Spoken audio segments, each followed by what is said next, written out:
PPLittle.com. Hi, I'm PP Little, the anti-woke warrior. And fellas, it's tough out there.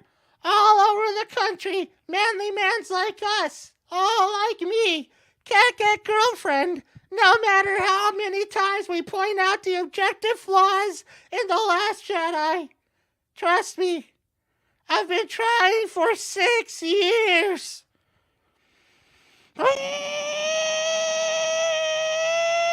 But fear not, your humble PP is here to give you my top 5 alpha movies for manly men.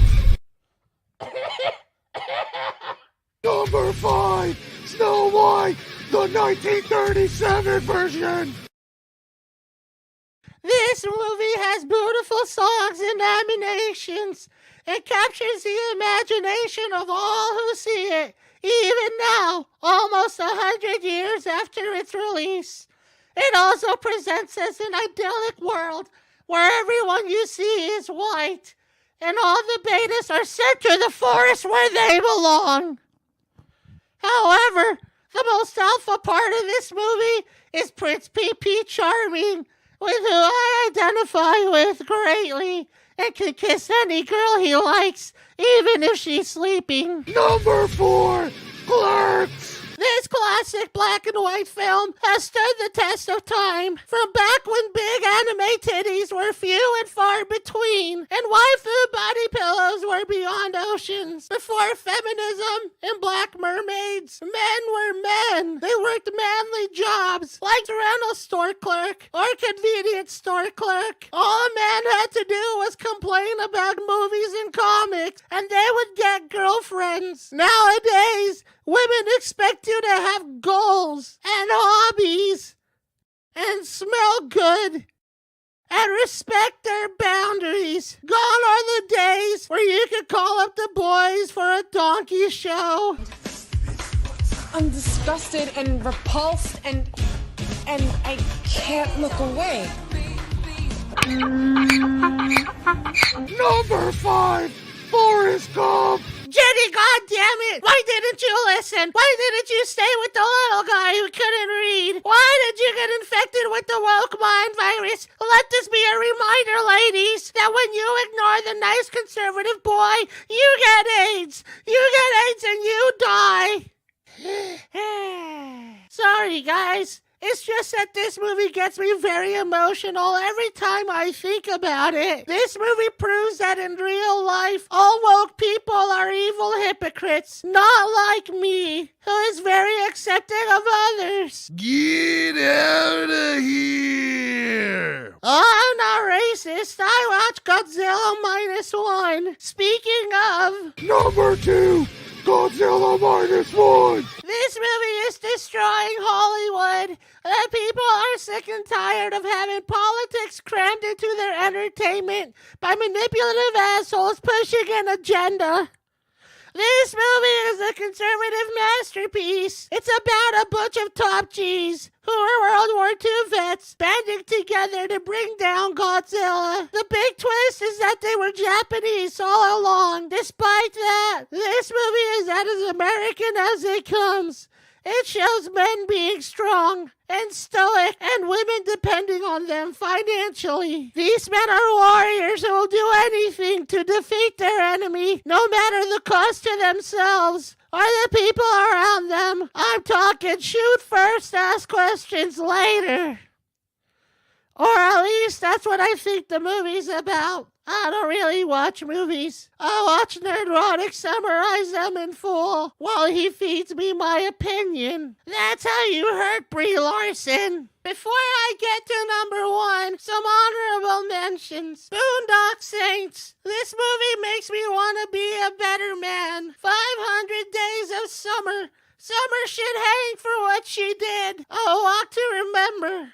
If all else fail, look among the sick and desperate. All the times that Sean Connery slapped a woman. You get her, Dad. And finally, the most relatable movie of all time, Never Been Kissed. Number 1. on, Fight Club! This is my favoriteest movie of all time because it's about how materialism is destroying masculinity and also about how we should all start fight clubs. This movie shows us a relatable story about a guy who feels very afraid of girls but wants them so bad. So bad. Oh my God, so bad. This movie shows us how important it is to destroy things and be violent instead of telling people what we feel. Keep those feelings bottled up, fellas. That's the Project Mayhem way. I really like how this movie ends with a very romantic scene where a guy destroys an entire city just to hold a girl's hand. It shows the dedication and loyalty that women often reject and mistake as creepy and weird. If Martha Singer had just read the protagonist's mind and had sex with him in the first place, no one would have gotten hurt.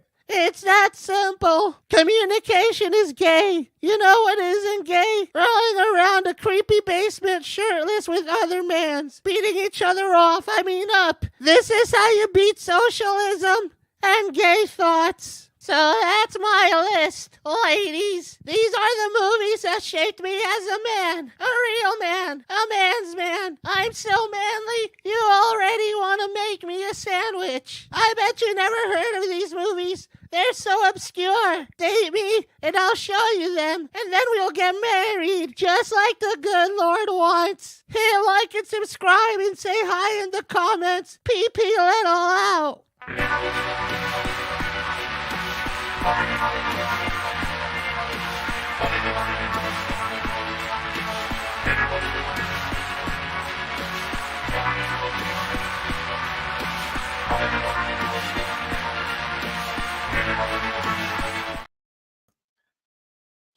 Whose fucking channel is this? I don't know. What? We were invaded. God damn it. Was that Damn it. PP Little? Did PP Little fucking get his video on our... God damn it. Yeah. Dude, That's like son we of a just, bitch. we just destroyed ourselves in the first 7 minutes of this thing. First stream of the year, and we get fucking hacked by that guy. He told us he was going to do it. He told Can't us. believe it. No. And I was like, man, what are you talking about? Literally, what are you talking about? Because sometimes I can't understand you. But like, he meant that.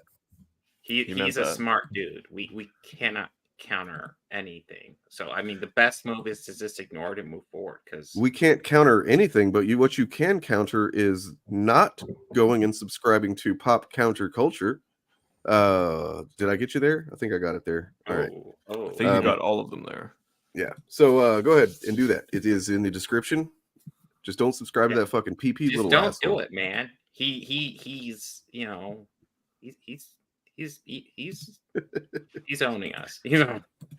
Yeah. So guys, we are having a good time so far. Like oddly, mine and Turf's tech issues were having tech issues, period. And Bob really wasn't, which is like just a reversal from how things normally go. Usually I'm like trying to down. get stuff going, and today things came together fairly well. Like I was even running in late. Like I just got in the door like a half hour ago, and that was supposed to be streams time, and I was like, oh, I'm gonna try to get set up as quick as possible. Then I was here. I mean, you're also just better than us, so it. Well, I mean, I'm better at you at just most things, in everything. Yeah. Well, the thing that I like to pride myself on is my humility, though. Like, that's something. Like Drax the Destroyer, right? You're an incredibly humble person. Yeah, I'm just amazing at that. Hell yeah. Is my video coming through okay to you guys? Or you see? Yeah. It actually looks a little glitchy. Actually, yeah. There's a little bit of glitch. It's there, but like there's like an digital interference thing. Fucking weird, man. Interesting. Yeah, so weird. It's actually a lot better now. Thanks, man. Thanks. I don't know how you stand that still and keep Gordy there, but well done. Yeah. I don't know how you got a mask on a cat. That's impressive. Well, I have the animation filter is great. I have a clip thing that I'd like to share. If you guys are okay with it, if I can be vulnerable with you. Of course. A little art project I've been working on. No, not really. It's a stupid fucking meme video that I made, like I always do. I love meme videos. It is still loading. Let's see if it actually plays. Like, let me know if it starts fucking up because I don't want y'all to have to sit through it if it's all shitty. But today I have some fantastic news, but first let me set the scene. Whoa! Hold up, my son. Those of us that have read ISOM know that you really aren't great at setting a scene. I mean, after all, ISOM number 1 opens with 2 weeks ago in West Floor Spark, and then the next setting is earlier. Earlier than what, my son? And by my son, I don't mean literally, Eric. You remember last time, buddy? You got a little confused. You need therapy, my guy. Your father left you when you were a kid. Most likely because he recognized a pathological liar in the making. Speaking of which, you told me that if I got ISOM number 1 graded by CGC and put it up on eBay, that bidders would fall over each other to buy it off of me so that I could make a buck. But the secondary market for these comics has cratered. It's just shocking. You told me I'd be able to make a profit off of this, man. And I went ahead and hired some bitches. Hey, bitches, y'all can go ahead and leave. I can't even pay those bitches. There was an active lawsuit between us and Good Shepherd Ministries. That's not how you were talking about it just a few weeks ago. This is shocking. The International School of Ministry is a video-based Bible school. It's almost like this whole video, this statement, is actually a legal statement that you're making. That it was part of the settlement, that you actually walked back some of the, kind of yikesy shit that you were saying about Good Shepherd before. I'm shocked that a Christian organization would do such a thing and bring us into a baseless trademark lawsuit. Me, dude. And it's unfortunate that a Christian organization would want to limit this mission and demand control. Me, Eric. It's just shocking. Daddy, damn. By the way, did this just turn out to be a gay op? Okay, Eric, I'll check in again later, but for now, you need to get back to work. The boss man upstairs, he's keeping an eye on you, and I'm not talking about my dad. I'm talking about the boss man. All right, peace out, motherfucker.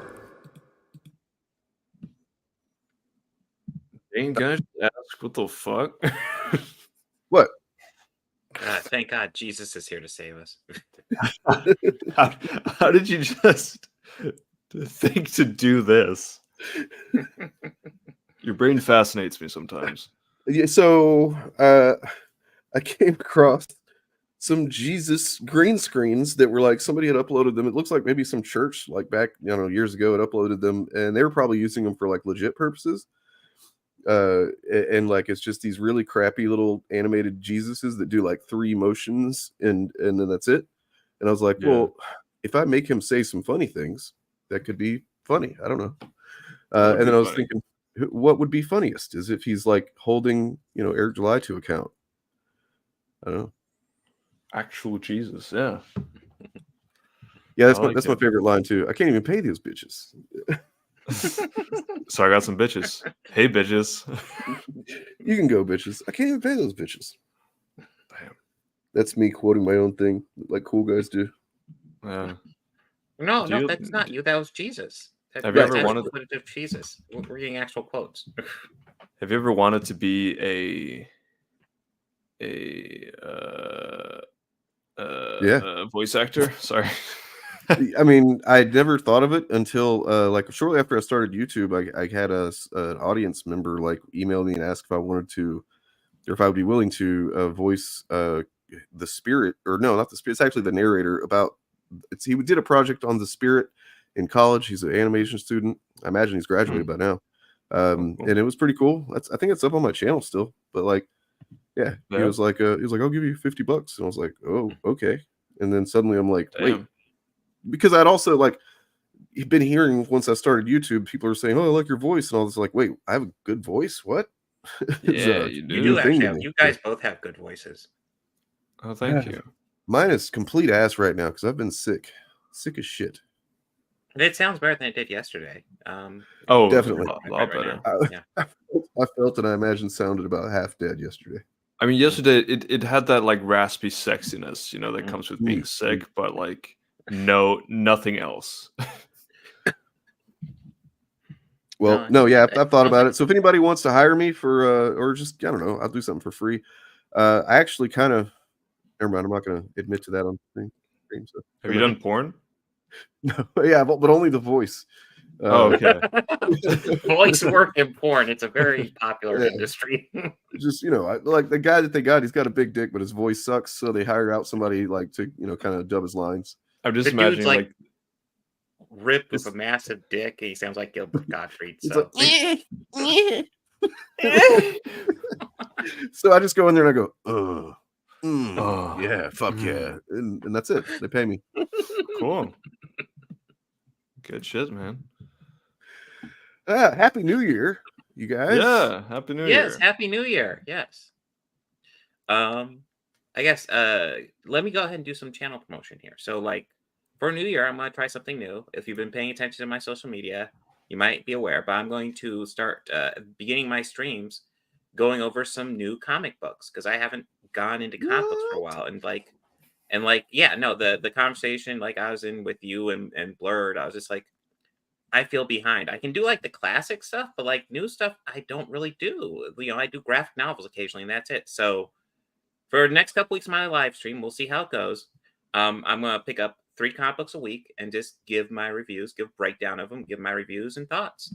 And then because you're doing Year of the Bub, Yeah. the first comic books I'm gonna cover. Let's see. I got this guy, Wolverine 37. Variant cover looked awesome. Oh, damn. This will be one of the ones I cover tomorrow. Whoa, man, Yeah. you're getting in at a cool time because it's stuff like just today, Fall of the House of X, sorry, number 1 came out, which has been several months in the making after things kind of went tits up for Krakoa and X-Men, and they're starting to fight back now, and it was a really good issue, and holy shit, I haven't read it yet, but it's so good.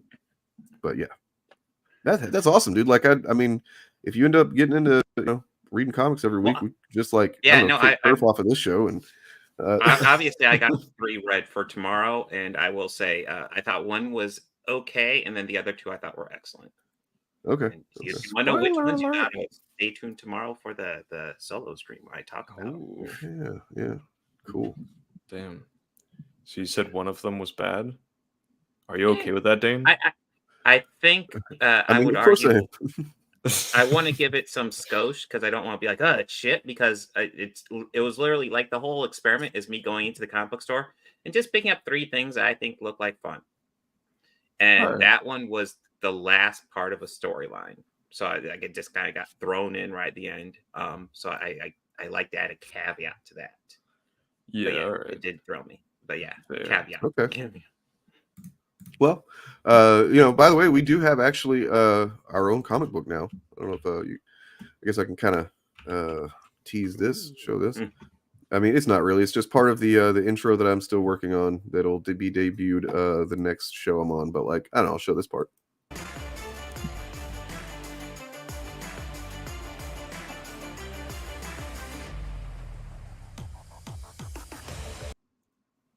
There we go. Little teaser. Nice. I can't wait to get that one. How many variant covers are we gonna have? Just the one. Let's see. Why are somebody just naming movies? Oh, because it's probably because of our stuff of the year. Hold up, Nate. We wanna hear what you got to say, man. But we'll get there. And just saying, you got some decent picks too. True. Yeah, I mean, look, we might do some of that. Like once we get done with the movies and shows, we might talk about some best of the videos or something of the year, maybe. Basically, just all of Pillar of Garbage's output. And that's it. No, I'm starting to think Superman is Jesus. He doesn't mean a pillar. He doesn't mean it. Yeah, no, I mean, you guys are always putting out good stuff. I haven't been able to watch much of your stuff lately, unfortunately, because I haven't watched anything. I've been sleeping a lot, and it's almost like you've been sick. What's up? I also haven't been uploading. Polite Society, is that a movie? I haven't heard of that. Maybe he's just thankful for the polite society we live in. Right? Yeah, because it's very civil and cool. Famously, yeah, no problems whatsoever. No. Yep. We got Yes. this. We out here. Yeah, so you mentioned Year of Bub. We're gonna be getting into some deep snit, guys. You know, if you've been watching my content, you know that already. You probably know it way too well because I've been talking about it a lot. But here's something you don't know. I'm gonna be taking 2 weeks off of making content, starting when the stream ends. I won't. Let's go. There won't be a fucking Fapcast. There won't be a fucking any live AF stuff unless I maybe. Yeah, well, I might do that actually. I'll probably upload some stream or some video compilation or something, on Fridays so that you get your Friday content, your Friday fix, if you're used to that. And and then I'll be back here on the 17th. Will be my return, like Jesus and shit. So it's literally like Jesus. It's just like that. It's the same thing. Just really. like him. Yeah. But if you're not aware of the bub stuff that I'm doing, well, here, check it out.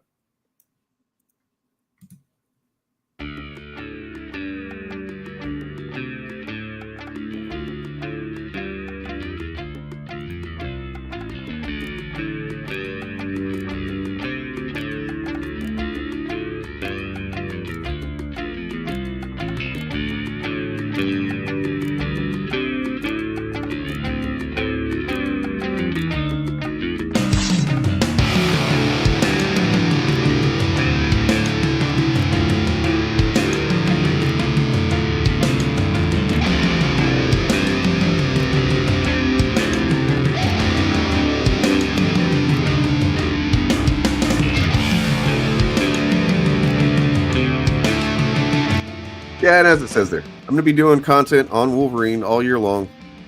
Nothing but. Just kidding. That's not what it is. I don't want to confuse anybody.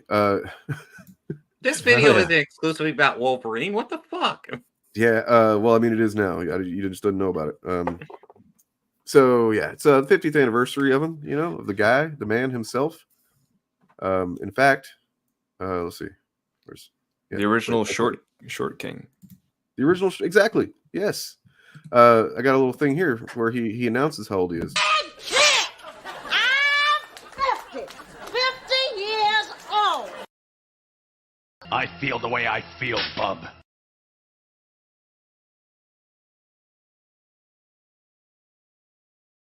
Good times. Hell yeah. I hate how that cuts off the very beginning. I need to remember that when I make those drops. It's like it cuts off like the first half second of audio. So it's actually, what's her name? What was her name? Sally O'Malley on SNL back in the day. Sally O'Malley. Oh. I'm 50, and I like to kick. No, am I the only one that remembers that? No, it was Molly Shannon, right? What the? Yeah. I ain't brain Character farting. was- I have to figure that out. Yeah. Exactly. I Hedgehog. remember that. Exactly. I actually have the freaking thing. We could watch it if we wanted to. I don't know. It was pretty funny back in the day. It left an impression. Or we can just get right into talking about the best of 2023. I feel like the comments currently are itching to talk about 2023 and 2024. Yeah, this one for sure. 2023. Yeah. What? You act like 2023 is over. It will never end. We're in it forever. Well, Did we just go back into it? I think really Yeah. we're like stuck in 2020, to be honest. Just like Probably. It's we true. keep calling it another year, but we all know the truth. Yeah. None of us are getting older. Yeah, that's the I'm actually case. getting younger. I just turned 22 again. Oh, hell yeah. No. Yeah. You're almost my good old ripe age of 17. But we should cover just like a smidge of Chud stuff because some people they need that. Fair. So yeah, you guys might have seen that video of RK Outpost, Ryan Kennel. It's going around, and man, they're really proud of it, these Chuds. Honestly, I don't know. I don't see what the point is, but like maybe I don't know. Films don't do a good job. It's literally the rant I just went on. You dumb. He's killing me. Bitch. I don't get it. Oh, is this RK Outpost being badass as hell and just showing that woke Hollywood? You know, I just kind of hate that like RK Outpost has kind of taken the image of Beak and just like used it for his shit. Because you know what? I don't think Beak would say that shit. You don't know about the dark side of it. No, I don't know. Yeah, I should probably find a different bird person. I don't know what to use. I feel sorry for all of them. What a little bitch that guy is, man. Like I actually titled that file is called Bird Bitch Returns. Mm-hmm. No, it's a wild video because like people are either watching going, yeah, what a badass, or like someone like me watches and goes, dude, like grow the fuck up. Like what's up with you? Like, and see what the hell it is he's even saying. That's like it didn't make any sense to me that it would be something they'd be proud of. It didn't even seem to be making any coherent point unless you're like deep in the sauce, maybe. mm-hmm. I don't know who he's talking to. Did you ever learn that? No, I haven't looked into it because like just watching a clip by itself, just like, oh, he's being a man baby. I've seen this before. What did I do with that? Look, this is one of the reasons I'm taking time off is because I'm like, I just need some time to reorganize my files. I'm going to be doing that for a lot for the next couple of weeks. Because I can't ever find shit anymore. Hell yeah. I did get my problem fixed. For anybody that's been aware of that, I've been having USB troubles, and I solved them. So nice. Yeah, it got to the point where my keyboard and mouse would just like intermittently not work properly. It's kind of hard to do things. Yeah, it makes it very hard to do things. What about you, Turf? What do you got going on for the year on your channel? What are you doing? Oh, in terms of channeling? What's your big fucking announcement, dude? Come on. Oh fuck. You didn't plan anything new for the new year? Nope. New year, new you, dude. That's how Americans do it.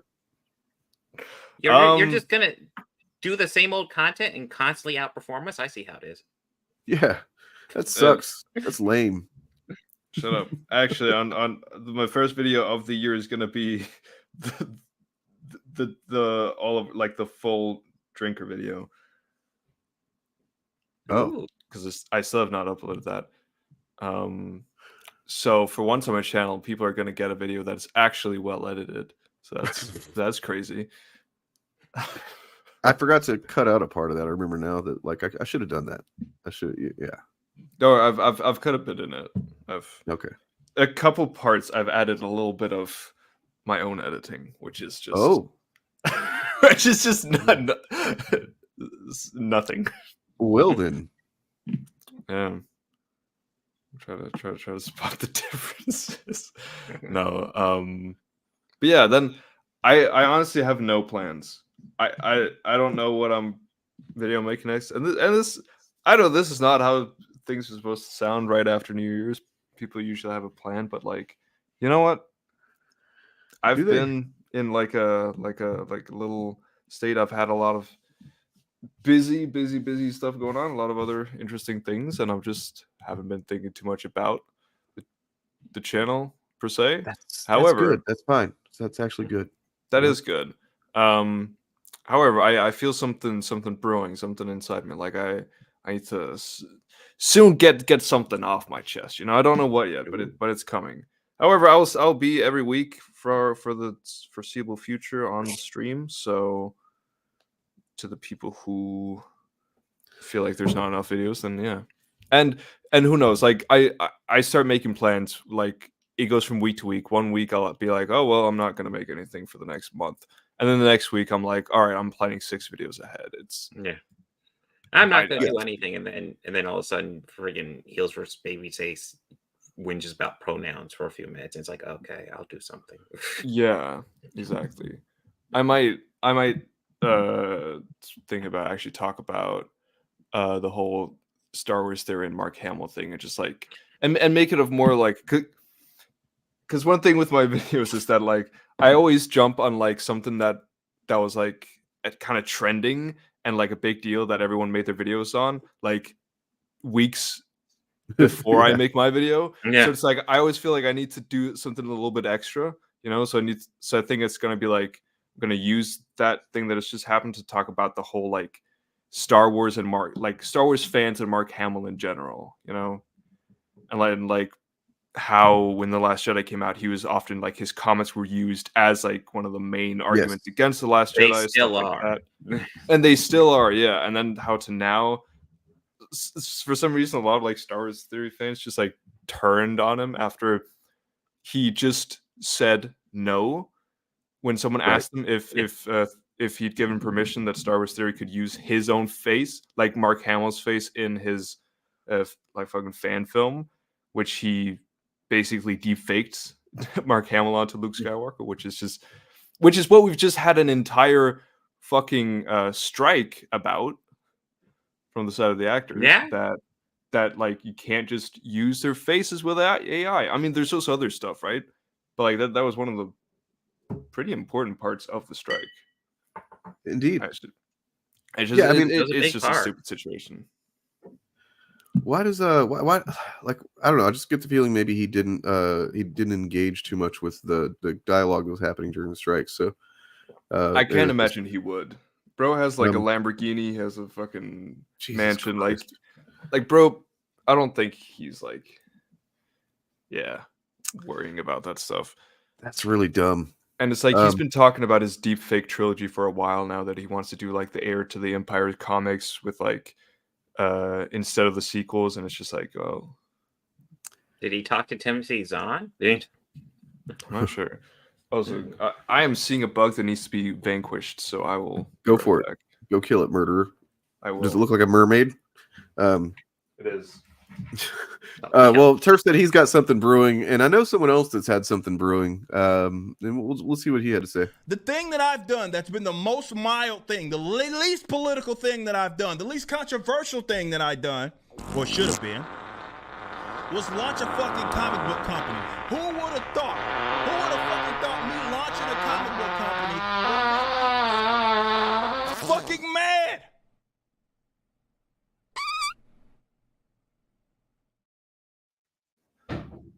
I love that setup. So yeah, one near your toilet again. But Bob of the Old Ways is clearly going to do the same New Year's activity I am. So clearly, all Bobs think alike. Yeah. Well, I mean, you know, Bob of the Old Ways, he thinks some good thoughts. He is awesome. You know, we don't normally like to that long, but awesome. Set it like we don't like to spotlight just like one audience person, but like, man, you know, you gave us some there's some quality argument that you made on the old Reddit machine the other day. Let me see if I can find that, and then we can look at it because it's good. Let's see. Oh, by the way, we got a kind of a newish logo, but we'll look at that after this. It's the same logo. It's just updated with some detail that's different and better. So we got Bob of the Old Ways here on the web. It has been vanquished. So this person in the Rings of Power sub said human diversity is in the history, culture, myths, and soul of humanity. Tolkien's work is timeless because it incorporates archetypes, adventures, friendships, overcoming, etc. It's a great love letter to the myths of Europe, an anti-war work, critical of the devastation of industry on nature, and a lot of world building with capital D, W, and B for some reason. I believe that this is what makes the work broad in scope to this day for various ages, and surpasses several of the contextual values of the 20th and 21st centuries, and will surpass those of the 22nd century. The problem is in the fact that the series producers rely on the actor's skin color to show diversity and inclusion. But human diversity is, I repeat, in history. in mythologies, in culture, in religiosity, in what makes each human being unique. And the concern, Human being. yeah, the concern for diversity and inclusion, you can just hear that in the quotes there, in modern entertainment, unfortunately, is replacing the fluidity of script, well-written characters, lore. They could show they could show Herod and Rune, which I guess is some kind of like deep lore shit. and Rune. Yeah, is that it? Is that what that is? Okay. I'm very sure they're like the Aradrin, right? They're like the evil men, and they're like, I think in the books described as having darker skin. So it's like the kind of like the evil guys are the people with the darker skin. But that's the thing. He kind of contradicts himself then, because what he says there is essentially because he equates diversity and inclusion with skin color, and that they're relying the phrase rely on the actor's skin color to show diversity and inclusion.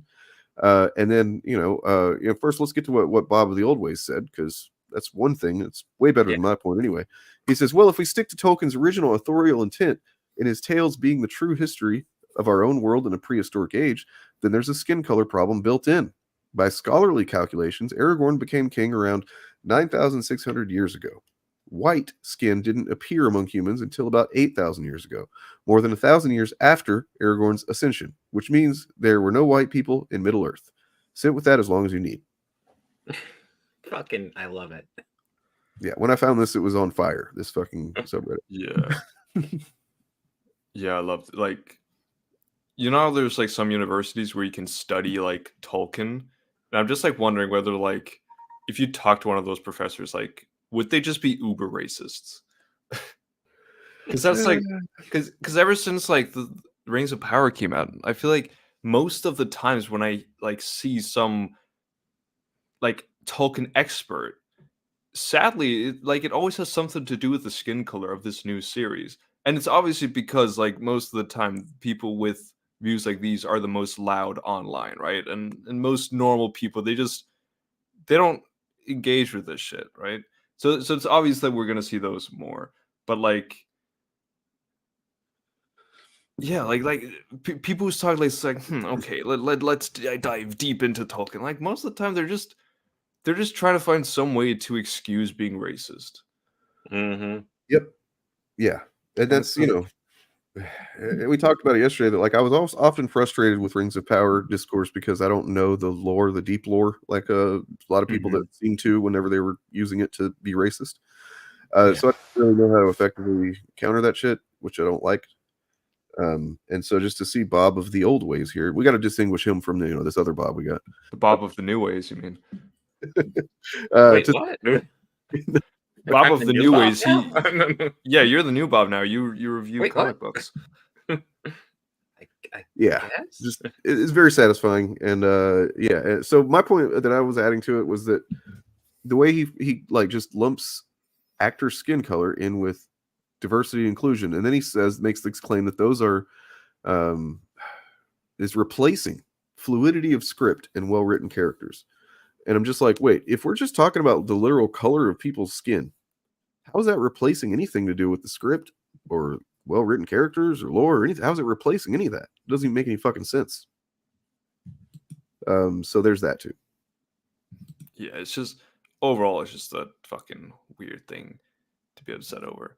Like, there is so many things that you can like criticize about Rings of Power, and I think it's as a Tolkien fan, right? You have every right to not like the show, right? And talk about how it doesn't have fluidity of script or well-written characters or lore, whatever you want to, right? But it's just, it makes no fucking sense. And you just seem like a little whiny bitch when you talk about, oh, but the skin color and the diversity and the inclusion. Yeah. Like, as we've pointed out so many times, right? Anyone who equates like diversity and representation to bad writing or like bad filmmaking are just missing the point, because there's so much TV and so many movies that come out that do have diversity and representation, that do have more leftist beliefs. I mean, most good art does, and most of these properties are good, right? But then there's also some that just fail, that don't have good scripts, right? That aren't very well made, that aren't liked by many people. And sure, sometimes what's it called? Like if you're going into a movie with only the intent of, oh, I want to let us get some points by putting some black people in, right? The problem here is still not the diversity in and of itself, right? It's just like bad intentions, it's greedy corporations, and it's like bad writing. Well, and like if you know, the fact that like they say that it's for getting points or whatever, it's like clearly there's a chunk of audience that is gonna negate points. You know, Yeah. so like it doesn't even make any sense. Exactly. It's like what's the problem with a fucking elf being black?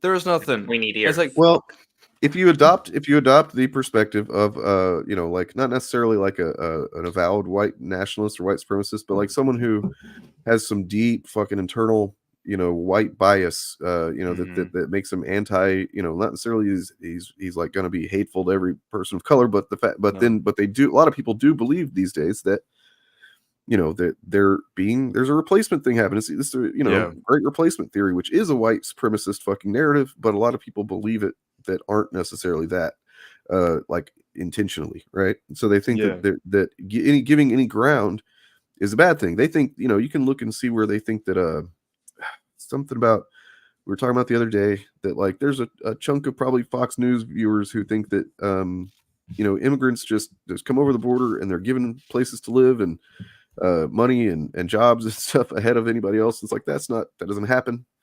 But you know, that doesn't, you can't tell them that, they won't believe you. So then if they consider this as being like, well, this is the one thing it's got white, you know, people in it. It was made by white people for white people or whatever. And then you cast a couple of black characters. Holy shit, then now you're infringing on my one thing. And it's like, well, that was never your one thing. You've got plenty of things. You own fucking everything. We own everything, guys. We do. Yes, we are in everything. There is never not a white person in anything. I mean, objectively, like, I do not feel, or I don't think that there's anything that has been taken from me. You know, in fact, I said it before, when it comes to storytelling, I think that, you know, diversity has, in many cases, not always, because of course not, but in many cases has created some fucking fantastic, you know, new perspectives that allow stories to be something new and you know, unique. Yeah. So, and like, and something that I think it's very easy to say, right? But I still think a lot of people just don't get it, is that like, it doesn't mean that if you're a white person that you can't have like struggles in life, that you can't go through hard times, and you can't like that your life is just easy peasy. Like the whole thing of saying like acknowledging your own privilege, it has to do with like with what we're talking about, right? It's not just in general. Like, for example, being a white straight man, right? That doesn't like, that means I have a lot of privilege in many ways, but that doesn't mean that my life has necessarily been easy, right? Or that I don't go through struggles and anyone else, right? It just means that on these points, when it comes to race, sex, and gender, I have it pretty fucking easy, right? I've never faced any fucking like, and I think it big you know, issues like, on base of that. Sometimes the way we talk about it, I think and I'm not making excuses for fucking racist people at all, but I do try to think about like what it is that they're hearing whenever we say certain things, that and how they internalize it. And it's like, so if we say we've got it pretty fucking easy, then somebody who, you know, like has a hard life is going to kind of be like, what the fuck sorry. Yeah, exactly. And that's why I'm going to take issue with that. And it's like, you know, okay, but like, once somebody explains it to you, that's not really, it's not saying that things are easy for white people. They're just saying that like, you don't have any idea how hard it can be rather for a person of color to do the same things in life that you know, we tend to do much easier. And yeah, it's like this in weird fucking thing that people have where they think that, you know, it's the same concept as like gatekeeping or whatever, or somebody saying, you know, oh, I didn't like that, and then somebody else getting offended by it, like, oh, how can you, what the fuck, you didn't like it? It's like somebody making a statement about their experience does not negate your experience. No, not at all. It doesn't take anything away from you. And like, and I fully get it. It's like, it's important to, and I probably, especially live, I don't think I always say it the correct way, but it's like, yes, a lot of people will hear us say something like that and be like, what do you mean? Like, it's not easy. But it's like, it is only from the point of sex, gender, and race, right? In this case, or just for someone who's just white, right? Like our lives can be hard, but they're not hard because we're white. Right. Whereas But someone it's also like black, there's a much higher chance that someone who is like black have had troubles because of their race, right? Yep. I mean, it's like it's what it's essentially saying. Whenever we say that is that, and then someone else says, "Oh, my life's not easy." It's like, well, because we're making a claim about our experience in comparison to what we understand and have learned about other people's lived experience. Mhm. You're just making a claim about your experience, and that's why, you know what I mean. That's the two different. That's where we're getting crossed. Our wires are getting crossed, right? Is they're like, "Oh, my life's not easy." Well, okay, but that's not what we said. Okay. No. Like Anyway. Yeah, like I know it can be tough for a person, right? Like if there's a person who's a white straight man, which there's a lot of us. Yeah, probably too many, and honestly. And many people, their lives suck and they're fucking depressed, right? Or they're poor, or they keep getting fucking shit on by everyone, right? Not literally shit on and stuff, but it's like, and then of course it can be hard to listen to someone saying like, oh, you need to accept, like, understand your privilege, right? Because like I can just imagine like being like, well, fuck you, right? And Yeah. and that makes sense. It's just, yeah, it is difficult. We just need to find the right ways to like talk about it. Well, and and communication is a two-way thing, always. is, So like, it's exactly. you say it the best way possible, and there's still going to be people that are going to refuse to hear it that way. For sure. But we can make like an effort to do what we can, and we should always like try to do what we can, and then if people aren't susceptible to that, then that's up to them, right? But like, at least you did your part. Yep, at least that. At least, yeah. True. So yeah, this person fucking no. Wow. Okay, so I tried to play one of the drops over on the right, and like none of them seem to have loaded up right, except for the recent few that I did, and then so that means they actually don't even play. So I'm gonna. I have small dick energy. Huh? No, what? That worked. We got a little bit of bingo there. It just ended early. Oh, I didn't hear shit. I'm gonna exit and come back. I'll be right back. Pure cope. Is he just not hearing anything? I don't know. Yeah, no, I heard it fine. Yeah. But no, yeah. Arondir, like he definitely, like, I don't care much about like his character, but he is an elf. Like this is true. He is the elfiest elf. Mm-hmm. He is an incredible elf. He's yeah. Like he has the looks and the way of like being, and just, I don't know. And he's ethereal. True. And I know like whenever the whole like black elf thing came up, there was a lot of like Tolkien people who were talking about how, well, Tolkien described them as being like the fairest creatures, right, with like fair skin. Mm-hmm. It's just like, bro, it's a fantasy world. Like, get a grip. like there's interesting things about the concept of elves, right? Yeah, there's like, lots of things to explore about the elves. Yeah. Like, why do they gotta be white? That's so boring. Yeah. It's required. Okay, they just have to be white. Exactly. Okay.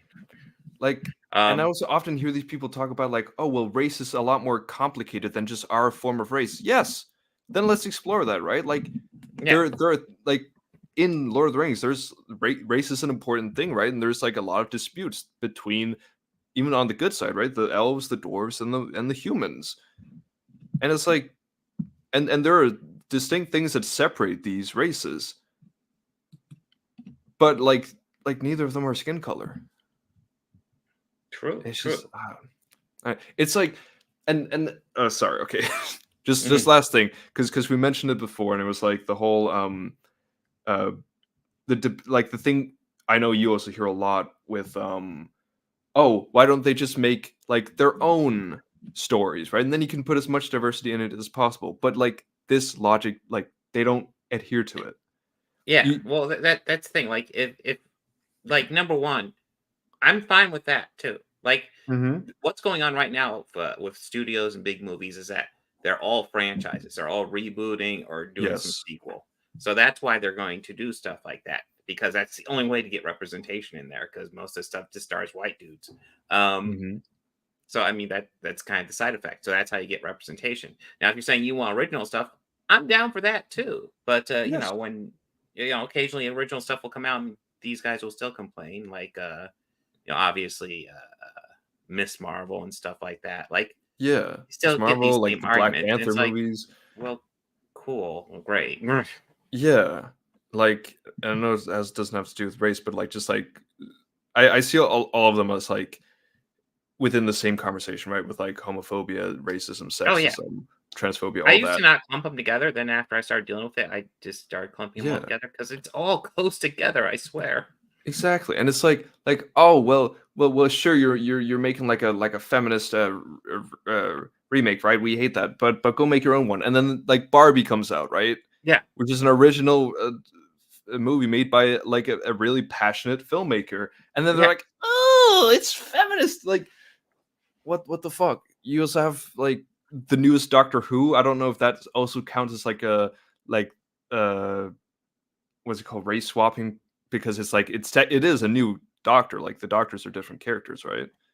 From what I Yeah. understand. Well, This- he's different and the same.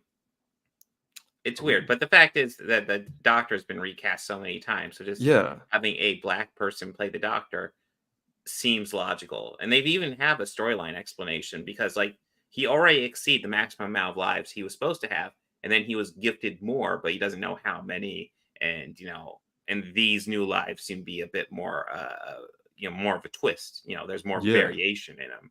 So like there's already a storyline component explaining why he could change into women and stuff like that. So That's great. yeah, the arguments against him are weak. Yeah. It's so weak, and that's why there's just no fucking consistency, and we keep having these discussions, but it's like, yeah, it's annoying. Anyways, Well, before we get to 2023, do we want to go over a brief conversation I had with Mr. God, what is this guy's name? Evan Van Skeever? I think it's pronounced Skiver. Skiver? Yeah. Bingo. Did it play for you, Dane? Yes, it did. I'm all good. Right. Evan All von Skiver. Yes. Yeah, that's Evan Von Skiver. He did this Twitter. He did a Twitter. He said, there should be only one woman for every 3 to 4 men. Since James Gunn is an employer, he doesn't count. 5 men, 3 women is just way out of bounds. Kick one woman out, replace her with a man, and you'll have achieved Stan Lee's fantastic ratio. Perfection. Deep. This is deep thoughts right here. I want to point out, like lots of people are like, oh, it's an obvious joke. I've already seen people on Twitter defending this take, his fans defending his take, so that they will eat up anything. It's sad. But anyways, this is a thing he said before, and Stanley has never said this. Yeah, no. Essentially, he's fucking around with what the Fantastic Four was. But yeah, I was just like, Ethan, are you okay? Do you need attention? This comes off as a cry for attention more than anything. People should be hired based on skills and job needs, not gender, unless it's somehow needed. Everyone knows that, even you, Ethan. Yeah. And then he was like, Bob, this is called trolling. But it's found in a real trope that most people notice once you open your eyes to it, the fantastic ratio. So it's like he's saying it's bullshit, but then he's kind of doubling down. This is the fucking having it both ways of fucking piece of shit fascists like Ethan Van Talking out Sciver. both sides of your mouth, yeah. God damn it. Yeah. I was like, oh, yeah, okay. Cry for attention. Gotcha. How sad. Most people seek attention through achievements. You seek it through being cringe. Sad. And then you seek my attention, not understanding my jokes, retweeting them cluelessly, and receiving nearly zero engagement from your perplexed and worried following. Got it, Bob. Oh my God, he actually thinks that fucking Twitter matters. Like, yeah. I was like, a plea to popularity. This is very sad, Ethan. Get off Twitter. Go work on your frog comic. Hell yeah. You took that one well. You were whoa. Whoa. Fucking coming in hot. I just enjoyed it. Coming in hot. It's like victory. Yeah. I mean, everyone knows when you start like hurling insults at someone in an argument, you've won. So that means you lost, Bob. Yeah, he was no longer even engaging with what was being said. So I mean, you're saying cheers for his victory. You're just saying you got me. He's called me names. He called me a stupid motherfucker. How am I supposed to come back from that? Exactly. He wins. I mean, can you like make a logical argument for that you're not a motherfucker? Because you have fucked someone's mother before, right? Yeah, I mean, so I assume so. So like, I mean, he did get you there. Are you stupid? That's the real question. You've got more than one kid, right? So like, and with the same person. So that right there is kind of just proof that you are a literal motherfucker. Yeah. True. Damn, Bob, you're one. I mean, he got me. He got me. And listen, we're all sometimes a bit stupid. So damn. Sketchy got hands. He fumbled an X-Men gig with Grant Morrison, and Grant Morrison didn't even want him on the book. We had he said that before. Damn. He's tried to walk it back since then. But like I've got the clip, I could pull it up if you want. But like he's just kind of whining because he didn't even want me. Or of course Grant Morrison is a they them, but Ethan's a dipshit. Yeah. And then you know what he did? You guys know about what he did whenever he realized that they didn't want him on the book? He fucking did a protest where he tried to draw the word sex somewhere hidden in every page of a comic. Just like, wow, man, that's fucking cool, dude. You're a cool ass grown man, Ethan. Wow. Jesus Christ. Yeah, I didn't know we were dealing with like a teenager. Shit, maybe I was too rough on him. Apparently so, man. Like you reminded him and his audience of the Frog comic. And you're not supposed to do that. That's just. Oh shit, I am supposed to work on that, aren't I? Well, I mean, because he said before that, like, really, because even though he said this before, he doesn't like it to be super well known. I don't think, but like. Give me a second. I'll pull up that clip from when DJ was talking to him, and he kind of just, I don't know, revealed the grift to a degree. Mm-hmm. Where he said something about here we go. I think I got it right. No, wait, no, that's not it. Whoopsie, sorry. Where he just talks about like you just give the person your money, Eric July, your money for, not really for a product or what you get from it, just so he can continue ranting about the fucking hoe-ass roads. Like, wow, just giving it up like that, huh? I know I've seen that clip recently. I got it here somewhere. I just need to. My shit's all messed up right now.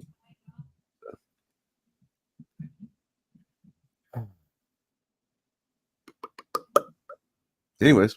Yep. Bloating. No, good job, man. And you didn't take it too seriously or anything, and he did, and that's really how you won. No, he won. He called me a stupid motherfucker. Right. In his mind, he always wins. True. When he loses, he wins. True. Indeed. But anyways.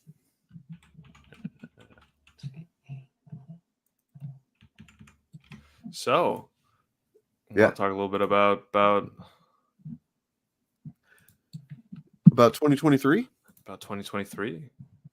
That's a hell of a year. Yeah, there was a year. Yeah, that was a year. Hell of a thing. Hell of a thing. So what happened? What movies we got? Who's got a list? Did anybody prepare for this whatsoever? I did, of course. Did you guys? Yeah. Well, I mean, if we're talking about the best movies of 2023, which I will happily admit, I do not have a very complete list of that. There's still lots of Oscar movies I haven't had a chance to see. Lots of those are probably really good. Right now, my favorite from 2023 is probably still got to be Guardians 3. And that's, I still love even over. Okay, I was going to ask that. Yeah, no, even over what? It's like a close second. I prefer Guardians 3. But yeah, like I said, there's year-end movies. I will say, there's been a couple of real stinkers right at the end of the year here. So they usually are later, but yeah. Well, I mean, we're probably going to get some stinkers, like right now, basically too. Yeah, because, January will be a dumping ground. Can't wait. Yep, because everybody knows what month it is. Fuck you! It's January. Yeah. Yes. I mean, one thing that really like actually surprised me deeply was actually Rebel Moon. I really no. I was about to say, oh dear, the one person who liked it, huh? I did not like it. I was trying to make that convincing. My favorite movie of the year is Across the Spider-Verse. I fucking love that movie. Okay, what It about is a like great movie. what about like for adults that are like with real people in them, not like Oh, you're totally okay. kidding. So it's a throwback to our debate. I do not believe that about animated films. Well, okay, you know what? In that case, you're right. Okay, an adult. I'm gonna have to go with Wonka.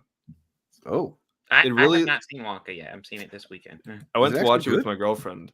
She luckily warned me right before that it's a musical, and I feel like Oh. I would have been very taken aback, but if I hadn't realized that before going into it.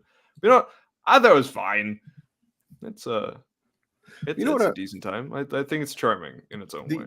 The original one, it's like half a musical. It's kind of weird, right? Like it is a musical. They sing songs pretty, consistently, I guess, but like it's not, got musical interludes. I want to say, but not as much as like a musical tends to. No, this is like a full-on musical. Godzilla -1. I keep hearing, seeing people say that that's just so good. So I guess I need to watch it. Godzilla -1 is extremely good. I have really been enjoying Monarch, Legacy of Monsters, but I still need to get on that. No, just looking over my podcast right now. I'm seeing a couple of things this year that were really good. You guys remember Gen V? Yeah. Yes. That was a solid first season. Nice little extension of The Boys. That was awesome. Okay, we're looking at TV shows now. Well, I mean, we're doing both, right? Yeah. Okay, yeah. Oh yeah, I mean, yeah, Gen V was really nice. The Last of Us, I really enjoyed. Oh, nice. Yeah, I haven't given my favorite thing yet. We don't get no. Go ahead. I know. I'm not sure. I'll think about it actually. Fuck you. Well, I know what I would say, but I don't want to say it and then like not remember something until later. I mean, you can always go back on it. True. So Guardians 3, I really loved. It was I literally put Rocket in the thumbnail for this thing, and the two things that I put on the thumbnail for this are the two things that come to mind with like, okay, those fucking were standouts, like excellent. The Last of Us and Guardians 3. And in particular, obviously, the episode 3 of Last of Us was like phenomenal. Damn. Yeah. But also the whole series was good, but that episode 3, oh god damn, that's so amazing. I honestly like, because I'm a really big fan of the game, and I think there's like some of the really impactful moments from like most of the things from that they did in the show, I think are just perfect. But I think some of the really impactful moments from the game are done better in the game. But I think what the show really does to shine is the parts where it actually like goes away from the source material. Like it diverts just a little bit. Like, for example, episode 3, that's the one that's the most different, and it is, in my opinion, like the best episode. It's like amazing. And I love all the changes they make. Another one that I like, I wouldn't call it like a great film, like on the same level of like, the kind of like themes and everything of Guardians, but just a movie that's just like from start to finish, fucking super well made. It does exactly what's on the tin. Was Sisu. Oh yeah, that was a entertaining, just kind of hard R action movie with just this dude killing Nazis for gold. Yep. That's it. That's the plot. That's it. Nice. And but like you are on board because for one, they're Nazis. Yeah, they're Nazis. You don't but two, turns out Nazis are assholes. So but I mean, the performances are all good and everything. It's like I like a movie like that just comes along, and it's kind of how I felt about the first John Wick, where it's really all of them, I guess, but like it's like it is what it is, but it does it super well, right? Like it's not anything more than what you expect, but it does what you expect perfectly. It knows what it is and it embraces it, which is awesome. Well, you brought up John Wick. John Wick 4, the conclusion to the John Wick movies, came out this year. It was pretty solid, I thought. I haven't seen it.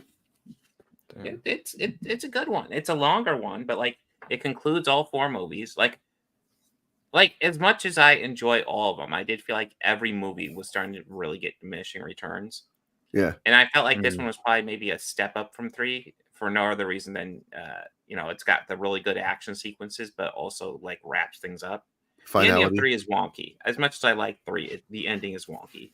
And this one kind of brought together. It didn't force it. It set up like a spinoff, but like it ended the John Wick series. Yeah. It's like great. Well done, Nice. guys. Nice.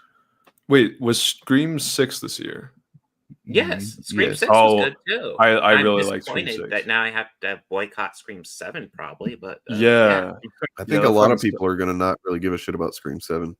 Yeah, like they really fucking fumbled the bag with that one, because here they had one of like the best reboots of any like horror series that they could have dreamed of, right? With like 5 and 6, and they were on. 5 was solid, and then 6 I thought was even like just a little bit better than 5, and then let's drop the ball on it all. It sucks. It's horrible. But another horror movie that I also really liked from 2023 is Talk to Me. I have not seen that. Oh, it's from like it's I think Australian. It's from like 2 YouTubers called like Raka Raka. Well, it's one channel or something. But it's actually like I'd really highly recommend watching it. It's pretty short, but it's really good. I was really surprised by it. Okay. Yeah. Because it was like I knew about the YouTuber, so I just heard like, oh, they've made a horror movie. Let me watch it. Like I wasn't expecting too much, but watch it. I highly recommend. Cool. I'm kind of looking through movies right now just to see what I've missed or anything that I forgot, and I'm not really seeing. It's kind of a not super healthy year. Yeah, I mean Oppenheimer. Oppenheimer and Barbie were both really good. The Barbenheimer was a fun experience overall. It was. I think Oppenheimer is probably my second favorite movie of the year. Damn. Like it goes Across the Spider-Verse, Oppenheimer, and then I think Guardians 3. And I think Scream 6, honestly. I really enjoyed it. I like that. And then Rebel Moon, of course. Yeah, of course. Of course. Okay.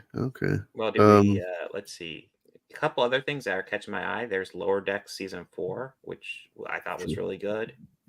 For All Mankind season 4 has been fucking, once again great, as it always is. Loki season 2 started wonky, but fuck, it ended good. True. Was Evil Dead Rise this year? Evil Dead Rise was solid too. Greg B. Yeah, Evil Dead Rise was. What about? No, I guess Barbarian was not this year. That's right.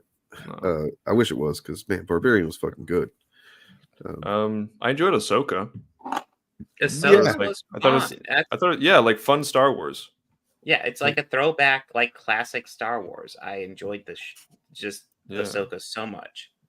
It was awesome. Oh, Blue Beetle. Blue Beetle was like a great little classic origin story, giving us a lovable character that we'll probably never see again, but hopefully we will. But yeah. Oh, I got it for TV show The Bear season 2. Yes, holy shit. Phenomenal. The Bear is something special, man. Like they've really got something good going on. And if you ever worked in a kitchen at all, like that, it kind of enhances it in that way, I think. Because like, I imagine it's got to be good regardless. But like, if you've worked in a kitchen, just seeing the, the things that are familiar, right? Like it's fucking. Yeah. I work in a kitchen right now, and I'm like, damn. We were not that intense, but like, right. These are like real like cooks and shit. Yeah, exactly. But there's always still some of that same stuff. Yeah, exactly. Was Sandman this year? Okay, can I tell you guys my little? Oh, before that, Succession season 4. Oh yeah, holy fucking shit! That might actually be top of my like TV show list. Yeah, it's definitely at the top for me. I think Maybe you know what I think is probably just above that is Foundation season 2 for me. Oh, because I really, really enjoy that. I'm a big sci-fi head, and I love sci-fi that's like actually original and does things that you don't expect, and it does a lot of that. I need to get into because I'm thinking of getting a because I don't have an Apple TV subscription, but I need to get one because I need to first of all finish Ted Lasso because I still need the last season, and then I'm gonna watch Monarch, and then I was also thinking Foundation. Yeah, and I'm thinking of trying out that show Silo that's on there too. But anyway, what do you got, Bob? I was gonna say Sandman was summer last year, so that does not qualify, but it was quite good, and I am looking forward to the new season that they are working on. Yes. I'm sure it got postponed because of the strikes. Because what wasn't? If I can talk about things I hated the Netflix reality show Squid Game thing. You know, I didn't watch it, but I find that the fact that exists is just wrong. I hate it. I hate its existence. Just on concept, I hate it. Ooh, One Piece. I haven't seen One Piece. Netflix's One Piece was. I've been interested to check out the new Scott Pilgrim. I mean, they got all the voice actors from the Edgar Wright movie back for that, which is awesome. Oh my god! Well, I mean, if you know the caveat, then you know it's a bait and switch. Oh no! But Just it's actually like Doctor Strange 2? No, I think it actually is the most. If anything could fit under that stupid label, I think this is actually it, from what I understand. But I mean, it actually makes a lot of sense from what I understand too. So, like, you know, it's the original creator. He's behind this too, so like he's making the choices, and it's all, it clearly comes from a place of like he wrote the original when he wasn't thinking about the other person's perspective, and that actually this never really should have been Scott's story. You know, it's about, like, it's kind of weird to, when you think about it, to take a dude and like it's about him and his girlfriend's exes. You know, he's gonna fight them all because that's I don't know, something maybe a little bit patriarchal about that. Yeah. I guess, no, that makes sense.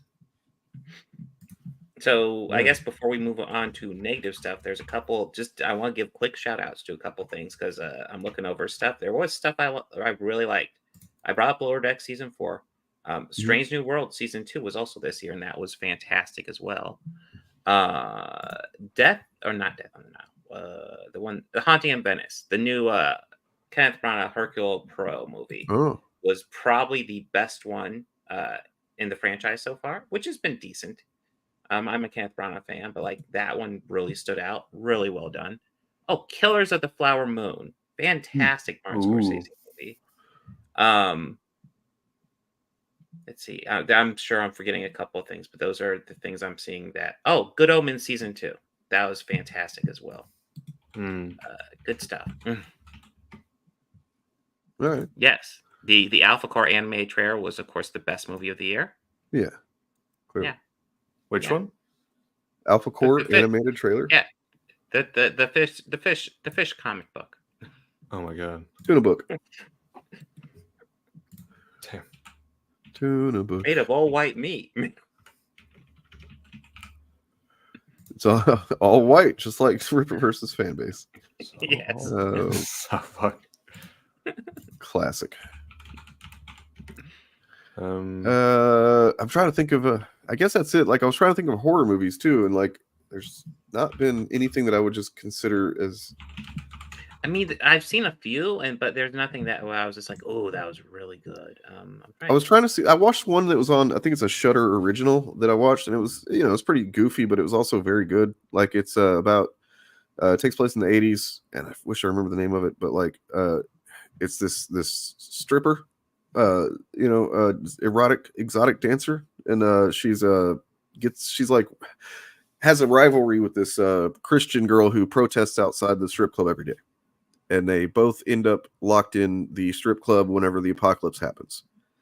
And it's a very brief movie. Like, I mean, it's just barely, feature length, and that's fine. And it's like, just well done considering like it's one of those examples of a movie where like they had very very specific limits and they worked within those limits so well that it kind of transcends the limits a bit. And I enjoyed it, and so it's just on the strength of these two actresses' performances too. So nice.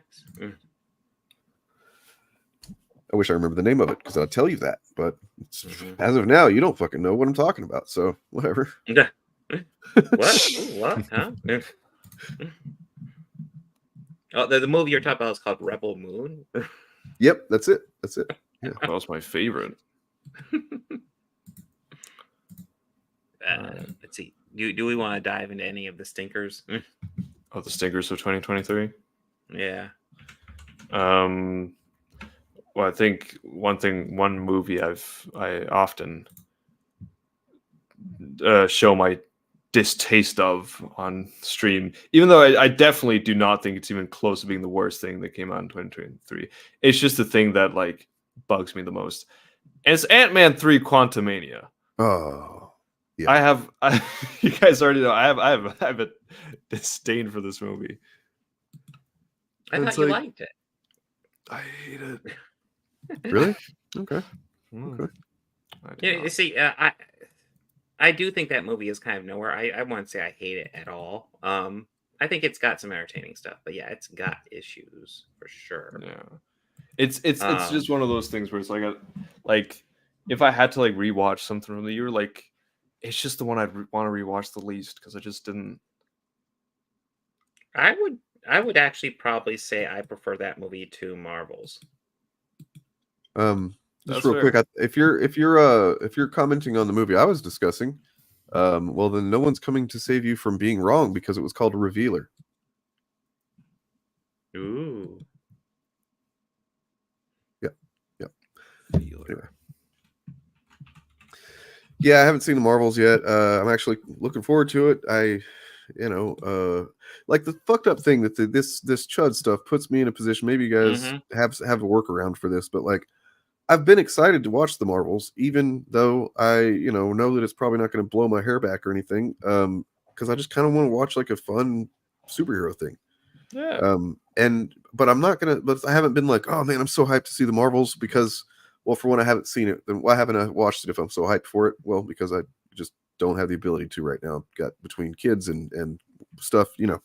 And then I don't want it to seem like I'm forcing that to kind of just to counter what the Chuds do, right? Yeah. You guys ever find yourself in that? Because like, I wanted to love Marvel's watching it. I want to be like, oh, this was so fucking good. I loved it. And I came out of it just kind of like, it's got serious problems. I mean, like, I think I've definitely been like that before. I think I just reached a point where I was like, screw it.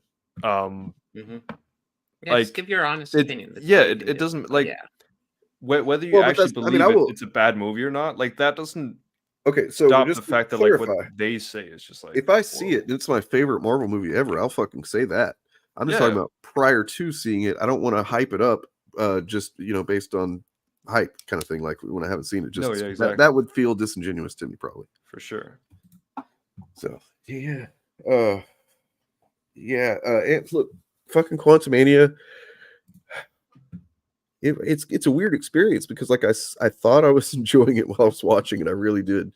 I was just I mean, I enjoyed it while I watched it, but it just doesn't stick with you. It's like I enjoyed it, and then like 10 minutes later, I'm done. Like it's like Guardians stuck with me. I think we can all agree Guardians 3 was the best Marvel movie. The opening scene to Guardians had more. The opening scene to Guardians had more fucking, resonance than the entirety of Quantumania. But I'm not a creep. Yeah. I'm Holy a shit. weirdo. What a great fucking opening scene, too. Just like, great. Bradley Cooper killed it. Dude. Oh my God. Rocket became my favorite Guardian after that movie. Just true. So cool. It was brilliant. Yep.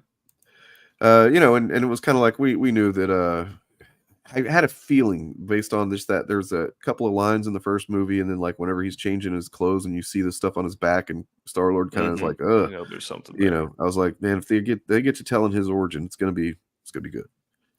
Although And it I was. wish you would have sang Rocket Man, but that's a different story. What the fuck are you talking about, dude? That's like a stupid opinion. I'm sorry. I'm sorry. Cheap as fuck. Dude, I'm I sorry. thought that was awesome. Yeah, I kind of love that. Yeah, I loved also the love, fucking animal cruelty. It was great. Yeah. When all his friends died, I was like, okay, you're giving me something here. The other touch I really love with and I think that N2's hitting on it here. It's the fact that usually like the past two movies, the soundtrack's supposed to be like the songs that Peter's mom gave to him. But for Guardians 3, what we're listening to is Rocket's playlist, which I thought was awesome. It is notable. And watching the kind of like behind the scenes stuff for it, you know, they talk about that. The James Gunn talked about how like cool like what's the name, Pratt was completely fine and cool with like letting it not be his kind of movie pushing things forward this time. And it's like, you know, that's pretty cool because he could have been, you know, a movie star about it. Oh, yeah. Ooh, I haven't talked about any games. I guess my favorite game of the year is Diablo 4 because that's pretty much the only game I've played outside of some Sonic games. Yeah. I really enjoyed Spider-Man 2. Thought it was amazing. I think Star Wars Jedi Survivor, now that it's been fixed, like all its technical issues, is a phenomenal game. But right when it came out, it was in horrible shape. Starfield was a bit of a letdown for me, but it's because I've been looking forward to that one for a while, and then it was good. It was good, but it wasn't great. All right. Oh yeah, the twerking. Jesus Christ, it fucking traumatized me, man. Now, if we want to talk about truly bad scenes in movie, I'm gonna bring up this. This is a camping scene in a movie that came out recently by a visual filmmaker, and it looks like a set. I can't tell. It might look a little dark on stream. I wonder Is this Rebel Moon? Yeah, it's Rebel Moon. Ugh. This is a literal shot from the movie that looks like a set with a terrible backdrop. It is disgusting, and it is from someone who I thought was a fucking visual filmmaker. Yeah, that's what's kind of fucked up, man. Is that like I will still defend the visuals in a lot of Zack Snyder's movies, but then like starting with Army of the Dead, it seems like there's some. It's just like, and that's also the one where he started doing his own cinematography, I think. And it's like Army of the Dead. Army of the Dead sucks, but it's better than Rebel Moon. God, Rebel Moon just feels like they gave him a blank check, do whatever he wanted, and apparently he has a director's cut that's still going to come out, even though like he could have just released it now because Netflix was just like, here, just make shit for us. Right. It seems like he's building his career now, this stage of his career, on like the promise of a movie he didn't make. You know, like, okay, with this, you know, look, here's this, but the difference is now that he doesn't have anyone to make his opponent yet. So we'll see. Yeah, I mean, he was already bad. I think that the ego of being popular, like he somehow got, made him think that he could also do cinematography, and he just fucking can't. Really, it's not good. Whoever he was getting before, he should get him back. Yeah, or actually, he could just stop making movies. I'd be fine with that. No, so the worst thing that could happen to Zack Snyder, I would say, happened to Zack Snyder. He was a guy who, in my opinion, had some talent behind him. He knew how to compose a shot and make it look cool. That's a talent. Where he lacked was story and like character and stuff like that. So like I could see him being valuable if like, you know, you get somebody like a story guy to keep like heavy reins on him and just like, you know, kind of guide him through it and kind of almost teach him. But what ended up happening with him is he got this huge fan base who will just suck up to everything he does and talk about how it's the greatest thing ever. And when he's listening to that all day, why does he need to improve? True. It's I mean, he could have been great, but no. He could have like he could have like gone back to done some kind of something to learn about how to, you know, tell a good story and not just like show cool things. But instead he not only seems to have got, from what I understand, gotten worse at telling stories, he's gotten worse at showing cool things. Much worse. It doesn't look cool anymore. It looks cheap and pathetic. Indeed. But yeah, that's recent in my memory and probably my least favorite movie of the year. So sounds good. I probably have another 15 minutes because I have to get up early. But do you guys want to talk about what we're looking forward to? Yes. 2024 thing. I mean, I'll just go ahead and say it right now. Furiosa. Yeah. Yeah. Oh yeah. Yeah. I mean, That's there's a coming. couple other things, but Furiosa is like number one on my list right now. Fury Road was so good. Like, as someone who's overall a fan of the Mad Max movies, they've had their issues, except for Fury Road. Fury Road is like goddamn perfect. It was great. I can't wait to see what George Miller does with Furiosa. So just I'll run down a list. I'm looking at a list of the movies coming out this year. Some of them might not be right. I mean, like, why is Blade listed here? I don't think that's accurate. No. It was but probably partially planned. If Thunderbolts is still coming out this year, I'm excited to see what they do with that. I'm pretty sure that one got pushed back. I think Deadpool 3 is the only new one. Deadpool 3, right? That's true. Deadpool 3, I'm excited for. Obviously, Yeah, you know, I'm a Deadpool fan. I'm a fan of these movies, but also I'm a fan of Wolverine. And yeah, you don't say. Yeah. Let's see. There's the oh god, they're still doing El Muerto. Is that coming out this year? No way. No. Anyway, the Joker sequel. Yeah. I am actually semi-excited for that because as someone who was a little like I think the Joker's a really good movie, but like I think people overblow it quite a bit. I feel like, to be blunt, I feel like Joker's an art movie for people who aren't familiar with art movies and they watch it and just think it's like this brilliant thing, and it's just good. It's just pretty damn good. Yeah. And I think the musical edge to the Joker sequel is insane, and I kind of love it. It could be, you know, same. I'm not a big fan of what you call it, musicals, really, but like it could go a different direction. Who knows? Like, you know, I do love a couple of musicals. I just don't generally want to watch them because it's uncomfortable. Not uncomfortable. I just don't get invested in a story when everybody just starts singing shit. It's hard for me. But so this is I didn't know this is coming out, but The Crow, starring Bill Skarsgård, apparently. That's coming out. So I didn't know that was still a thing. Something that is still it got pushed back, but it's still listed for March 1st. We got Dune 2. Dune your mom. Dune, Dune your mom. Yeah, I'm very excited for that.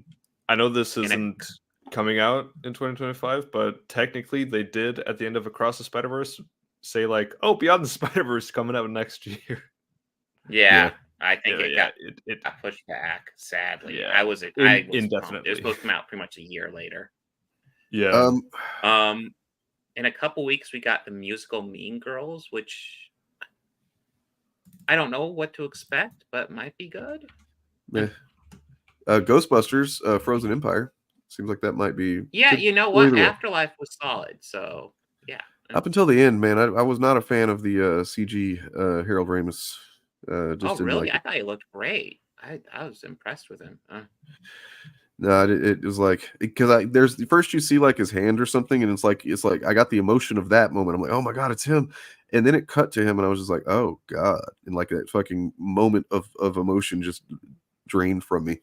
But you know, they set that up now, so, and it looks like the other guys are going to be in this throughout, maybe. Yeah. So that's kind of cool. I don't know how they get Bill Murray to do that unless they just dump a bunch of money on his doorstep. I would say that's exactly how they got him.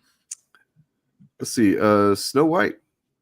You know, oh yeah, the Daily Wire one. I don't know if that's going to come out. I think that got postponed. Fall Guy. I'm fucking huge Gosling fan, so you know, give me some good Gosling, especially whenever he's doing. No, I saw that. Is that a Gosling one? I don't. Oh, from the director of Bullet Train. Did you guys see Bullet Train?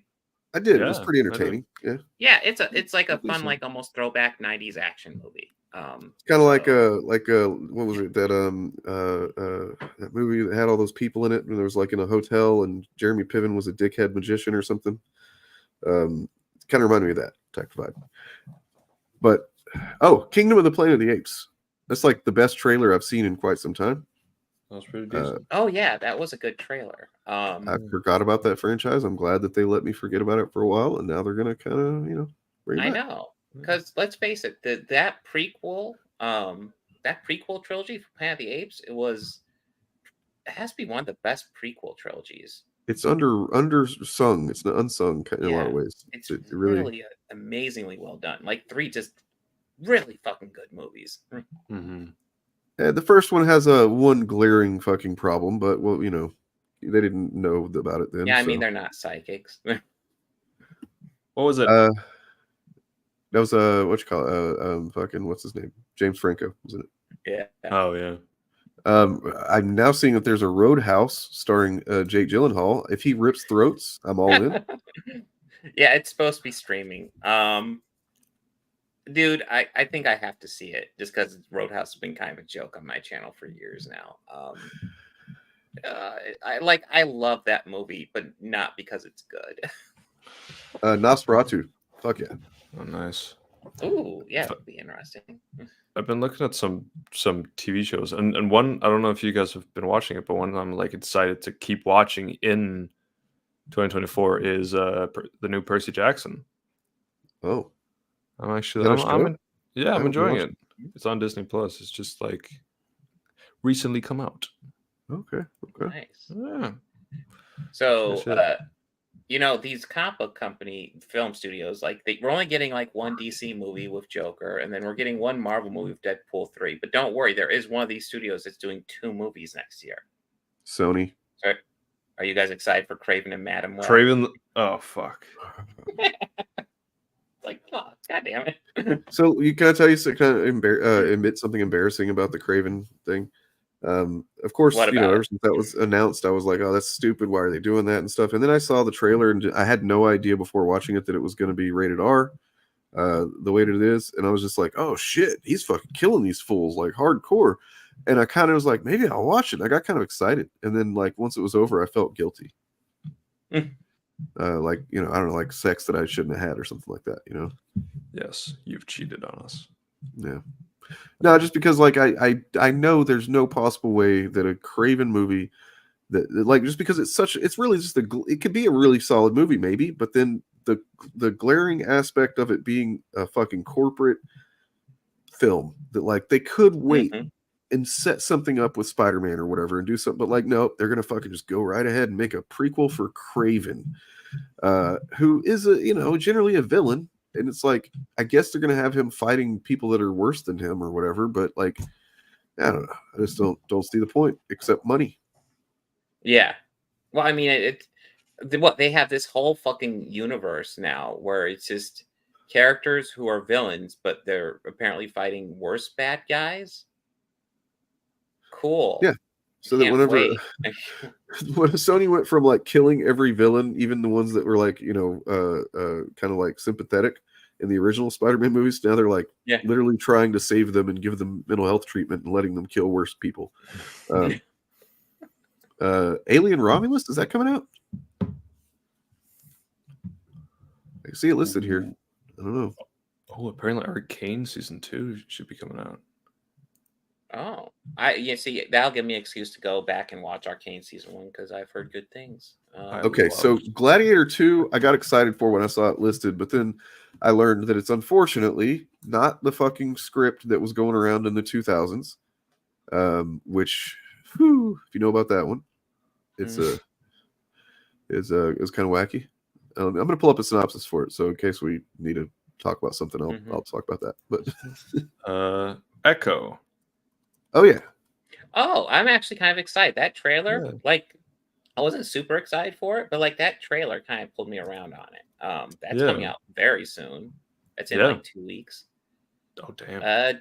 I'm excited to check that out. Yeah, the same. Avatar: The Last Airbender. I'm most excited. Yeah, the live action Avatar. That will give me an excuse to. I have this on the agenda. Go back and actually sit down and watch the entire animated series because I've never sat down and watched the whole thing. Oh really? And I'm excited because it's one of those things I've put down just because of time issues. I've enjoyed what I've seen. Yeah, very good. Fallout is supposedly also coming out. I'm very excited for that. Love the games. Yeah, Arcane season 2. I'm very excited for. Agatha, Darkhold Diaries. I feel like it changes name every time I see it. Mm-hmm. That's supposed to come out. Yeah. The Penguin. I don't know what to think about that. I guess it's just really one of those wait and see. Maybe it's cool. Who knows? Yeah. Colin Farrell was really good in the role, but it's also like a limited role, so maybe don't need to see much more than that. Mm-hmm. Oh, what the? Oh, the Knight of he the got Seven Rebel Moon Kingdoms. too. The Hedge Knight. Oh, nice. Okay, this is to be announced. Never mind then. House of the Dragon season. Oh yeah, House of the Dragon season 2. Very excited for that. Ooh, yeah. Yep. Yeah. Wait, Star Wars: The Acolyte. Oh, is that this year? No. Yeah, I think it is. Where is it? Isn't it? Oh, that and Skeleton Crew. I mean, the Skeleton Crew I'm intrigued by, but like I'm very excited for The Acolyte. Isn't Skeleton Crew the Jude Law one? The Jude Law, yeah. Okay, so what about there's a couple of movies that were I don't know when they're coming out. Like we were talking about them at one point, and then they just kind of nothing happened. But this movie's gonna be awful. This movie's going to be awful. None of these people have written anything good. Yeah, they keep on top about those things coming out, and they aren't. And it's like, I need some Mystery Science Theater material, guys. Come on. Yeah. And I mean, plus they're doing us a favor, and like apparently they're only making them like 15 minutes long. What a fucking blessing, because all the cringe is going to be condensed. Yay! Yeah, yay, yeah, exactly.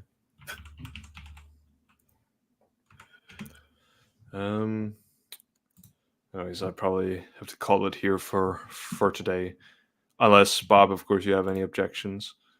I have an objection. I do. Did you want me to state anything specific? I was just going to throw out a general objection. I have an objection. That's great.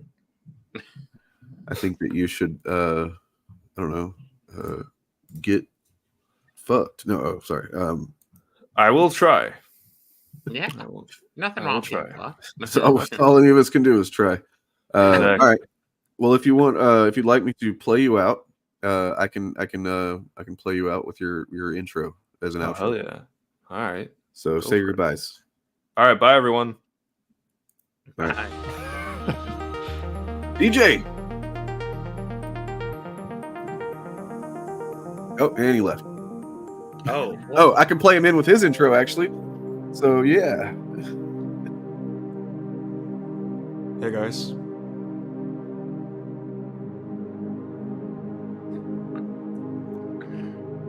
Yeah.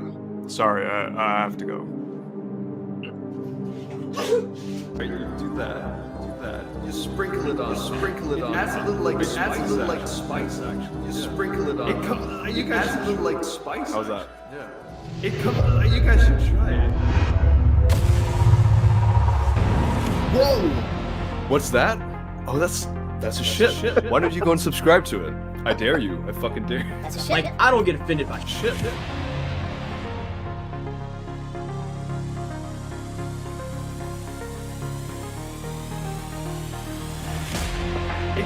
You guys should try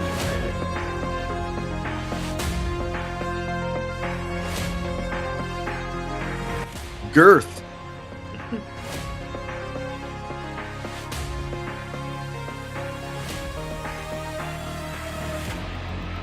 What the thing where you like, right? You do that. You sprinkle it on top. Adds a little like spice. It comes.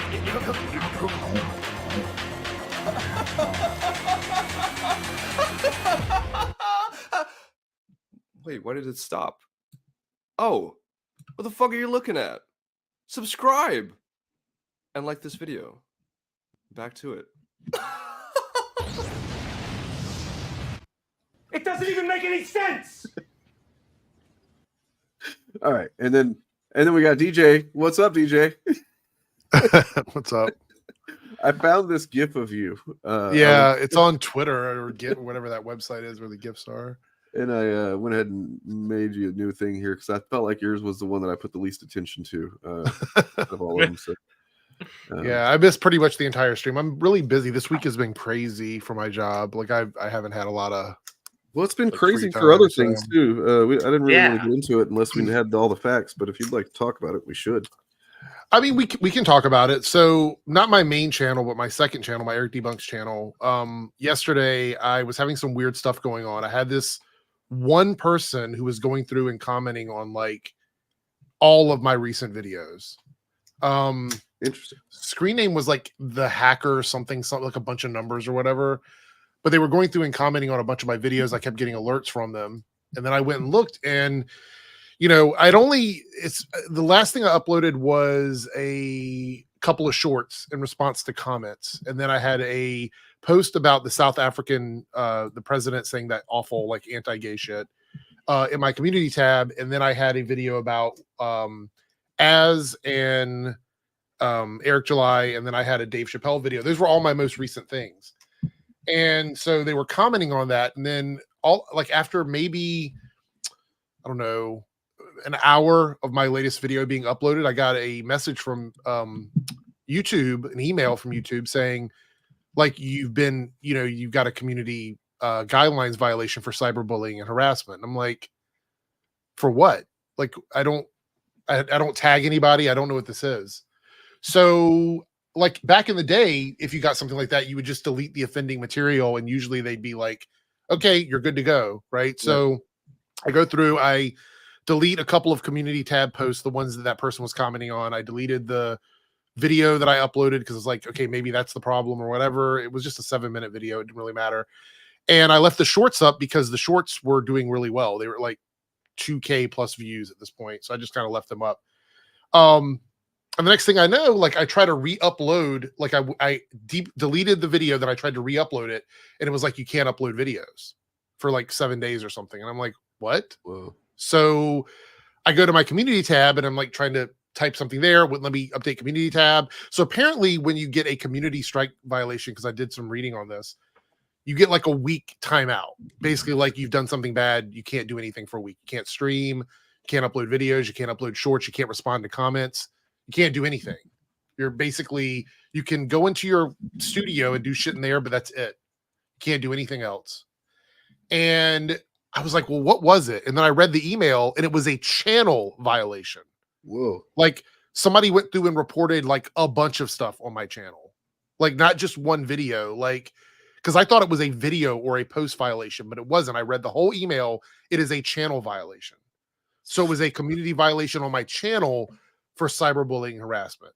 And I don't know if this person had anything to do with it. It's just kind of weird that they were posting on everything. And then the next thing I know, I get hit with this violation. And as far as I can tell, YouTube does not have any real people working there. I've tried to chat with people. It's all automated bullshit. I went on Twitter, tried to get help there, just wrap me back around eventually to the thing that I was already doing. And I guess unless you're like some big channel, they don't rush to get this stuff fixed. So I'm seeing the problem here looking at your channel. I mean, quote unquote problem. It's that your channel's been fucking doing really great lately.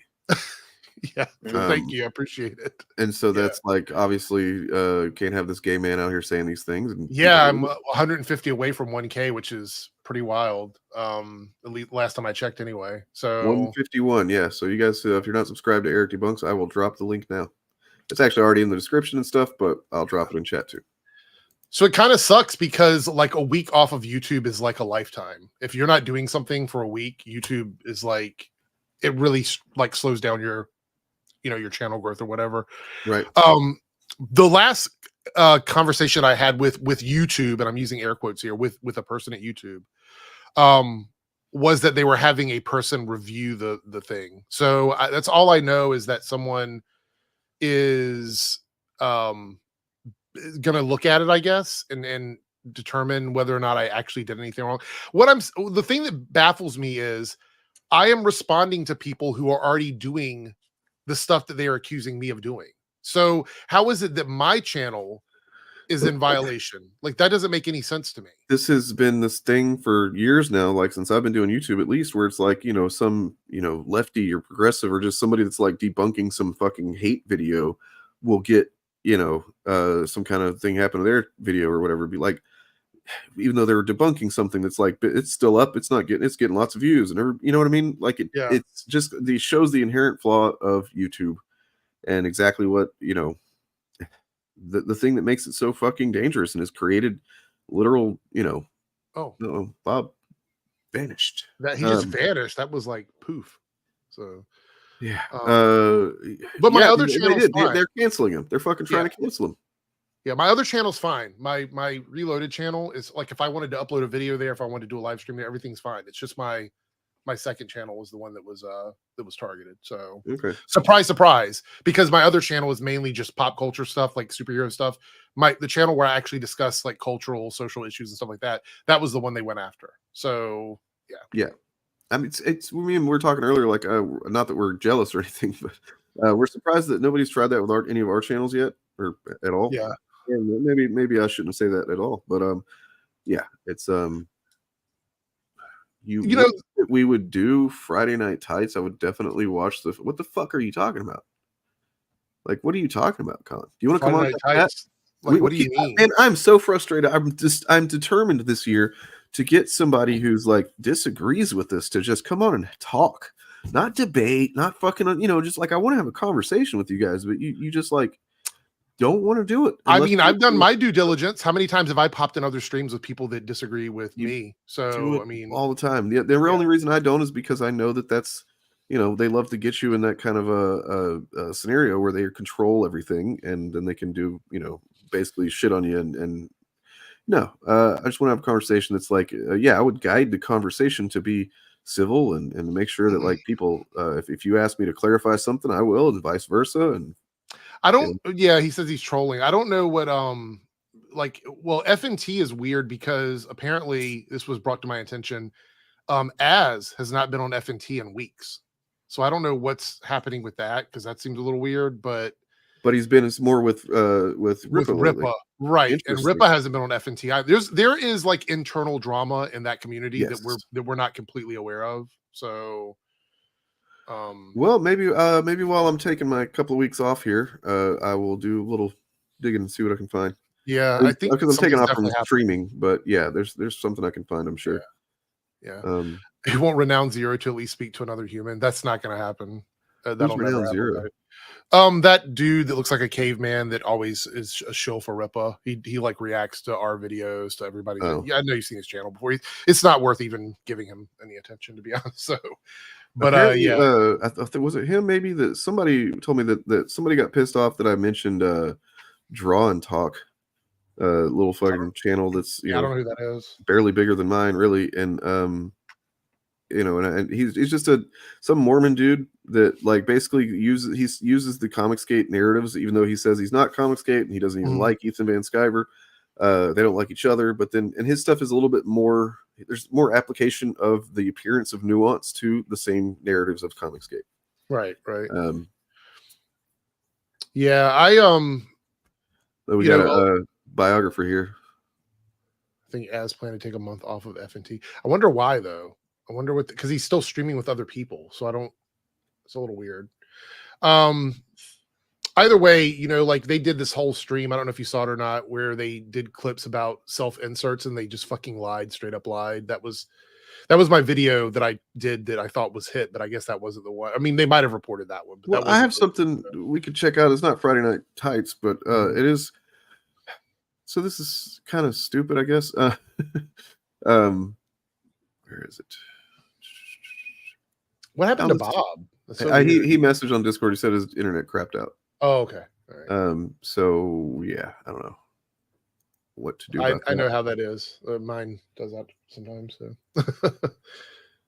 Well, fuck. Where did I put that thing? Yeah, it's been kind of a weird stream. like it started off weird just because I was having technical issues, so was Turf a little bit, and Bob wasn't. They're trying to cancel us. That's what it is. Everybody's trying to cancel us. Guess so. I guess so. Yeah, but you know, the Dave Chappelle special was shit. It was garbage. I tried to skip through. Was there a new one out? Yeah, it's called The Dreamer. It's not. It's so there's a clip. I know you probably you know, you haven't caught up with it. It's really sucks because I used to love Dave Chappelle back in the day. I thought he was really funny back in the late 90s, early 2000s. And just to see where he is now is really fucking awful. You know, he's committed to just, I guess he's making a lot of money off of conservatives. That's the only thing I can think of. I mean, it's really the only thing that explains it. But now he just chases headlines. You know what I mean? He wants the clicks of like, oh, Dave Chappelle's doing another anti-trans, anti-gay special. I mean, that's pretty much what he does. But he had a clip where he said that if he ever got arrested, he'd want it to be in California so he could go to a woman's prison and then he would slap the bitches down or something along those lines or whatever. And like basically insinuating that if he went to jail in California, he would use it to like pretend to be a woman and then have sex with women in prison or something. It was just, it was really, really fun. Is this the Dave Chappelle thing? Yeah. That clip. Yeah, I've heard little bits about. Like, I was hoping like he would actually be like reasonable, and no, it's gotten worse. Probably for money. Yeah. It's gotten worse. Okay. In the video that I took down, I talked about it, how, you know, he bears ultimate responsibility because at this point he can't pretend that he's ignorant to what he's doing. He knows what's happening. You know what I mean? Like in the beginning, maybe he could be like, oh, I didn't know I was causing harm, so I'm going to change my, you know, what I'm doing. Right. Because I care about people, but that's not what happened. He's tripled down on it now. So in between the first one that he did where he was making some references and stuff, and it's like that could have been where he's like, he just didn't understand what he was saying. It was fucked up. But then he obviously got a lot of feedback. And then the second one was the one where I watched it thinking, okay, you know, hopefully he's like kind of learned some shit or whatever. And it gets, you know, he does like 10 minutes before he gets into the trans stuff. And I enjoyed that 10 minutes. And then it gets to that. And I'm just like, no, dude, no. And he starts going off on Asian people too. And it's just like, well, and this one, he goes off on disabled people. It's just all anti-conservative or conservative, anti-progressive stuff is basically what it is. That is disappointing because I mean, I'll be blunt. I said it before, I'll say it again. I think Dave Chappelle is a genuine comedy genius, but like this new angle he's been going for, and it seems like he's leaning more into it. It's pathetic, frankly. It's beneath him. Well, I guess it's not beneath him. He's chosen it. No. I used to think it was so cool and honorable the way that he like quit the Chappelle show once he realized that like, oh wait, this is actually what I'm doing is contributing negatively to, you know, racial issues in some ways. And we talked about how he would be like with his family and some white person would be like saying the N-word to him and stuff. It was like in public. And he's like, oh no, they think that they can say that now. And it's like that, where's that sensibility applied to, you know, a different perspective than his own? It's just not there. And that sucks. And in my video, I said, you know, for me, the end result is the only thing that matters anymore to me personally, because if you have someone that makes a mistake and they own up to it and go, yeah, that's a fucking mistake, I'm never going to do that again, I'm willing to give them a shot to try and turn things around. Most people. However, if someone is introduced to something that's a problem and they just go, well, fuck it, I'm going to keep doing it anyway, then at that point they're responsible for whatever damage they cause. So fuck that. You know what I mean? Exactly. It's not about intent, it's about effect. And a lot of people don't seem to understand that. You know, and like, yeah, I agree with you that, like, you know, because I've said yikes shit in the past. I've said yikes shit on this channel and then, like, you know, trying to do better. But I've definitely said some stuff in the past that thankfully it's not any content out there about it. And like, you know, but I learned and do better. I'm a 90s guy. I definitely said some F slur randomly, casually. I mean, that's what I'm saying. Like, I think everybody that, and I mentioned this in my Dave Chappelle video, like anybody that grew up in that era knows how things worked in a vacuum. For example, if you make a joke, like a joke that is considered insensitive to a small group of friends back in the 90s, it's not going to affect the larger world because it's a joke between friends, and it doesn't make it okay, but it doesn't impact anybody outside of your circle. However, we live in a world now where if Dave Chappelle makes a joke and it's a little off the cuff joke, that joke then turns into something that a bunch of bigots are going to use to attack all trans people and all gay people on the internet. So now these things that wouldn't have been a major problem back in the 90s, even if they were fucked up, are now even worse. They're amplified because of the internet. And that's something that we just, nobody takes because of things like the YouTube thing we were just talking about. But you know what? This is actually kind of crazy because I feel like this stream has been all over the place. It's been fun, but it hasn't been very organized or intentional. It's been organized chaos. Yeah. But yes. we just accidentally kind of bumped into the perfect opportunity to show this video clip I downloaded from Twitter earlier today. Okay. I meant to show it. I completely forgot until we got onto this topic. But yeah, this is really fucking good. I was speaking at a corporate event in America. I was the guest speaker. That night at dinner, I was at a table full of white people, and the guy, one of the bosses who'd invited me, actually started to tell a joke that I knew straight away was going to be racial. And black people were going to be the butt of the joke. In those split seconds, in the early sentences of the joke, I had a decision to make. Do I say something or stay quiet? No one else was saying anything, though I'm sure they felt uncomfortable. So I spoke up and I said, I don't think this joke is one I want to hear. I don't like the way it's going. I think it's going to be at the expense of black people. I'm not comfortable with that. Would you mind not telling it? Or I could leave the table. It was very uncomfortable. I remember he didn't tell the joke, but it was uncomfortable the rest of the night. Later in my room, I journaled what I felt about what was going on. I thought two things were at play. One was what I would call white solidarity. The other was what I would call white social capital.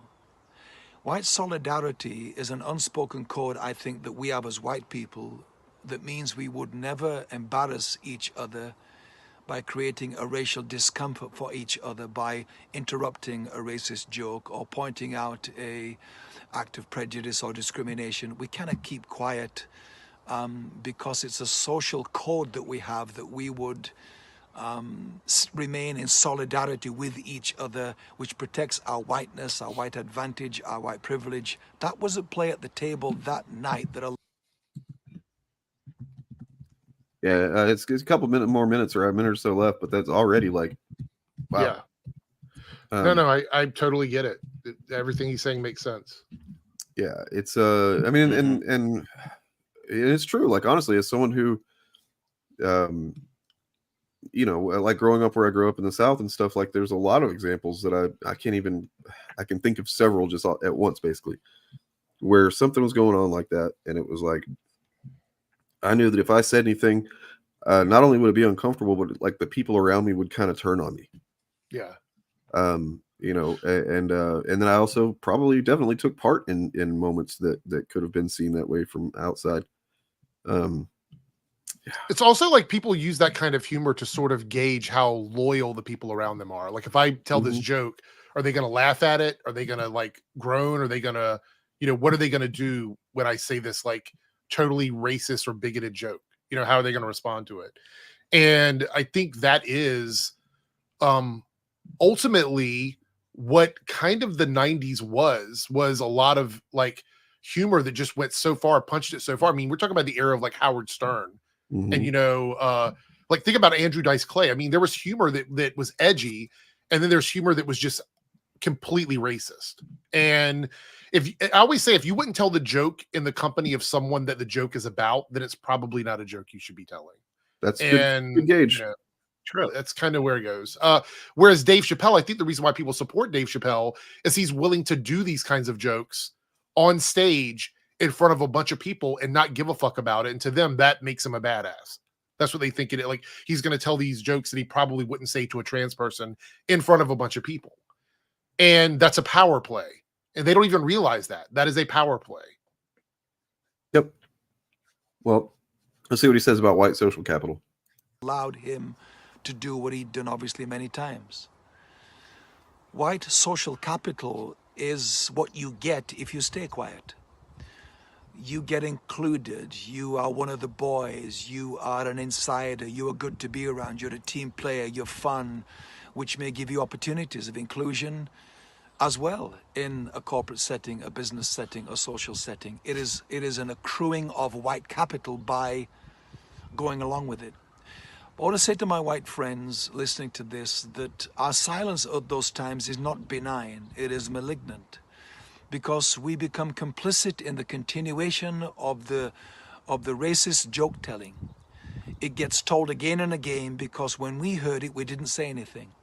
And as socially awkward as it is, and knowing you'll be penalized if you say something, I'm appealing to us, because millions of us every day have this opportunity to say something, to speak up, to stand up for people of color and black people.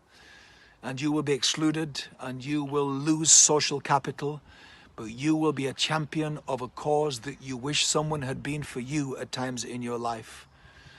And I think many of us feel we can't do anything at the large government level. We can't protest on the streets. We don't feel comfortable with this or that. Can you say something today, wherever you are in your life? Can you speak up? Because our silence is not benign. It is continuing the problem. We can all play a part like this every single day. Let's speak up. Let's play our part. Yeah. Yeah, 100%.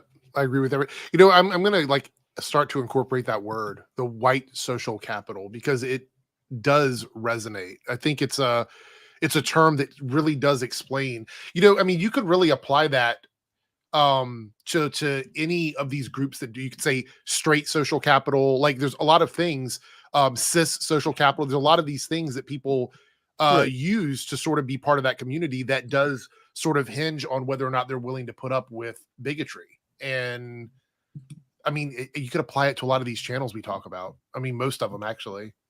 Mm-hmm. Yep.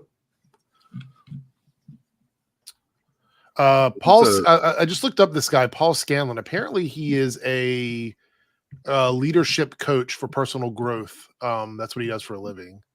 So he's really good at conveying these messages. So that's really well done. Really well done. So I have a clip here. It's like a minute or something long. I just downloaded it from Eric's channel, and it's like it seems to be them, Eric July, trying to, and him and some, I don't know who these people are really, but like trying to have a conversation about ISOM and like the Ripperverse and like the lore and like the, you know, the way that fans talk about things. Right. And I just want to, want you to see how that goes. I'd have to ponder on how I would exactly handle something like that. I would have to fearless leader. Okay, so you got there's like the Soska sisters are there. I think it's him, his community manager, the person up in the right corner is this, I think the assistant, his assistant or something, I believe. Oh. Okay. Yeah. The guy in the middle is the community manager, I believe. So Mrs. July allows him to have a white woman. That's interesting. Well, there's a lot more to that as well. I believe that that person is non-binary, and yeah, it's really, yeah, I have to double check, but I'm pretty sure that's I've heard a lot about the fact that he has someone non-binary working for him after all of the awful shit he says about non-binary people. But yeah. Wow.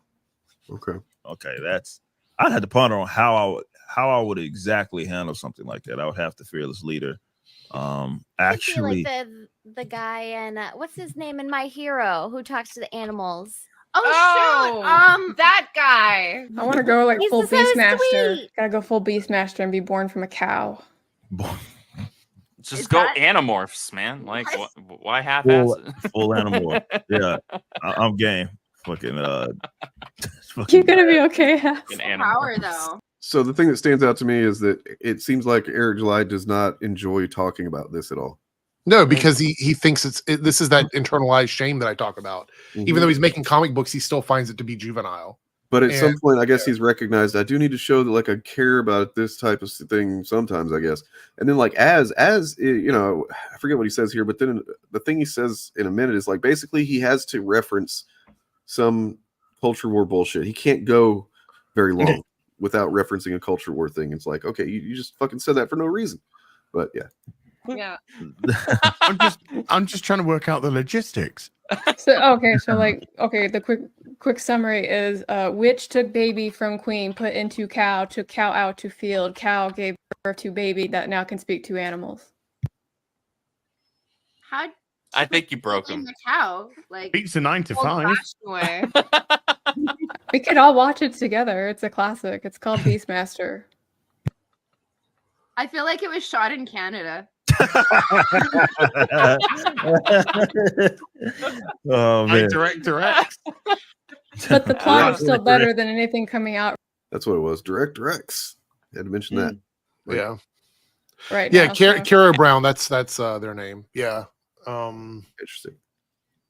I'm trying to I wish I knew how Caro and then the Soska sisters kind of justify some decisions in their life, you know. But yeah, I don't get it either. So the Soska sisters seems to just really pretty much ignore any questions about it. They just completely ignore it. So I'm guessing the paycheck is so good they're willing to, give up their ethics. I just don't. So this is one thing I've tried to figure out when it comes to the whole team working. So the Soska sisters are the lore masters for the Rippaverse, right? Then Eric has all of these other people writing these characters. He has all these other people drawing these characters. All these other things that are going on. What is he actually doing? What is he doing for the Rippaverse as a brand? Like, what is he actually doing at this point? Like, running the warehouse? That's it? Well, I mean, somebody had speculated pretty early on, and I tended to agree that this is probably what's going to happen. Is like he's basically looking for the creatives to fill it out so that he can just sit back and be the executive and make money. So he wants to be the people that he attacks all the time, the people at the top. Yeah, basically. he wants to be Bob Iger. Interesting. So I don't know. I don't want to put this out there if it's not totally 100%, but from what I understand, and maybe the chat knows better than I do, Caro is non-binary and writes a lot of like romance novels. I believe that some of them go into like the bondage territory and things like that. And so like I'm pretty sure that's their contribution in terms of like art and whatever. But so kind of some woke weirdo type shit. Yeah, I mean, from their perspective, yes. And Caro made a post on Twitter talking about that they don't expect Eric to support them, if their visions don't align or whatever. And I'm like, how fucking cope is it that you have to like create this scenario where you surround yourself with people that don't support the work that you're making?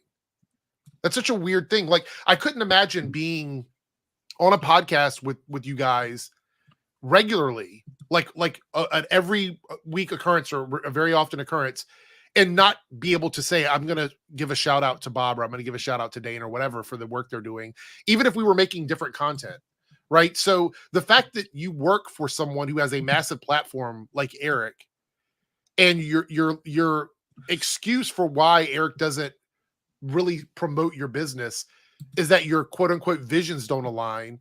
What does that say about your relationship with him? I mean, yeah. And not that he has to go out and do it every single day, but the fact that I've never seen him promote her materials in his books or whatever seems really that was a point of contention recently. Him, promoting things or not. Yeah. I'm sure you saw that. Yeah. And the fact that he overcompensated for it by now going out and doing all the stuff that he said he wasn't going to do. It was just really fucking stupid. Well, he tried to fund that guy's project and it was already funded because he just was. Oh, that was just being a dick, though. I think by him. No. I think it's really crazy that these like Stan accounts can't even keep up with the amount of people that don't like Eric July right now. Like he's gone from being so well loved, and remember when the detractors were just like 10 or 15 people, and we were always the ones they said, "Oh, these are his biggest detractors," right? Now we were first, man. Look, we're always going to be the fucking pioneers. We were the top four. We were the top four on the detractor list, right? But no, remember when we were the ones that they were saying, "Oh, these guys don't like him," blah blah blah. Now he has people within Comicsgate who are denouncing him, who are saying that they're not going to support him, and that is the community that he was aligned with to sell his comic. And make no mistake, it isn't a big shock to me that because now he's burning those bridges, his sales have been dropping, because you're creating that foundation that you have has cracks in it now. Well, and also, look, I mean, I'm sorry to be the guy, but like, I've called all this shit from fucking day one that I covered the guy, basically, that like, you know, his sales were gonna fucking dwindle, that eventually him and Ethan would not be able to get along, and that that split would be fucking devastating to one or both of them. I don't think that Ethan, I don't think it matters to Ethan's really, like, I mean, he's still got his sycophants, the people that's gonna send him money and stuff, but like, Ethan isn't gonna grow anymore. You know, he tries. That's why he's over there on Geek Getaway and other shit like that, trying to, you know, pretend to be a normal person. Yeah. Yeah. I also think that there is a ceiling for the independents that do call themselves Comicsgate. There's a ceiling where there's only but so many people they can get to buy their comics. And I think if you look at people like EVS, you look at people like Eric July, I think they already hit their ceiling. Oh, yeah, I think they've already hit the amount that they're going to sell. Like Eric talked about trying to put out 6 books next year. Where is that money? Where's that money coming from? His campaigns dropped by half within a year and a half of each other. How is he going to put out 6 books unless there's a massive drop in quality? And I'm talking like massive drop in quality. I mean, but come on, Kenny, I don't think you can afford that, honestly. Yeah, probably not. Like, as in, like, he can't afford to have lower quality than he already has. Yeah, no, I get it. Yeah, I don't see a world where, and I said this on Twitter, and I kind of had some people. Well, I had people siding with me as well, but like, I don't think that people care about, like, comic fans, and I want to make this very clear. Comic book fans who are not fans of Eric July don't care about the Rippaverse. The people buying Rippaverse comics are fans of Eric July, not necessarily comic book fans. I can't tell you the amount of people that purchase stuff from the Rippaverse and still haven't read the fucking comic books. It's insane to me. And I am very curious to see how this year goes with him attempting to put out 6 comic books. I am very, you know, I think it's going to be wild. I kind of like the idea that we're not the only people, quote unquote, detracting at this point, because now he has a lot of people in the top end, the bigger streamers and stuff, like, that are just like not cool with what he's doing. And the idea that he said there's no independent community. Now, whether people, you know, are Comicsgate or not, the independent comic book community is vast. There's so many people involved in that community. That is why it exists, because of people working together to do these grassroots movements to get their art out there, get their comic books out there. So for Eric July to go, there is no independent community. Like, what the fuck are you talking about?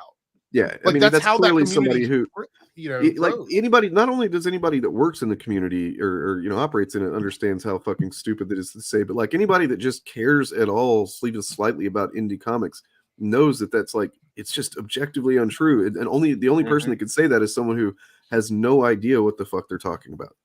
Yeah, or like, someone who's lying. But I want to consider myself part of the independent comic community remotely, but you know what? I attend conventions. Yeah. You know what?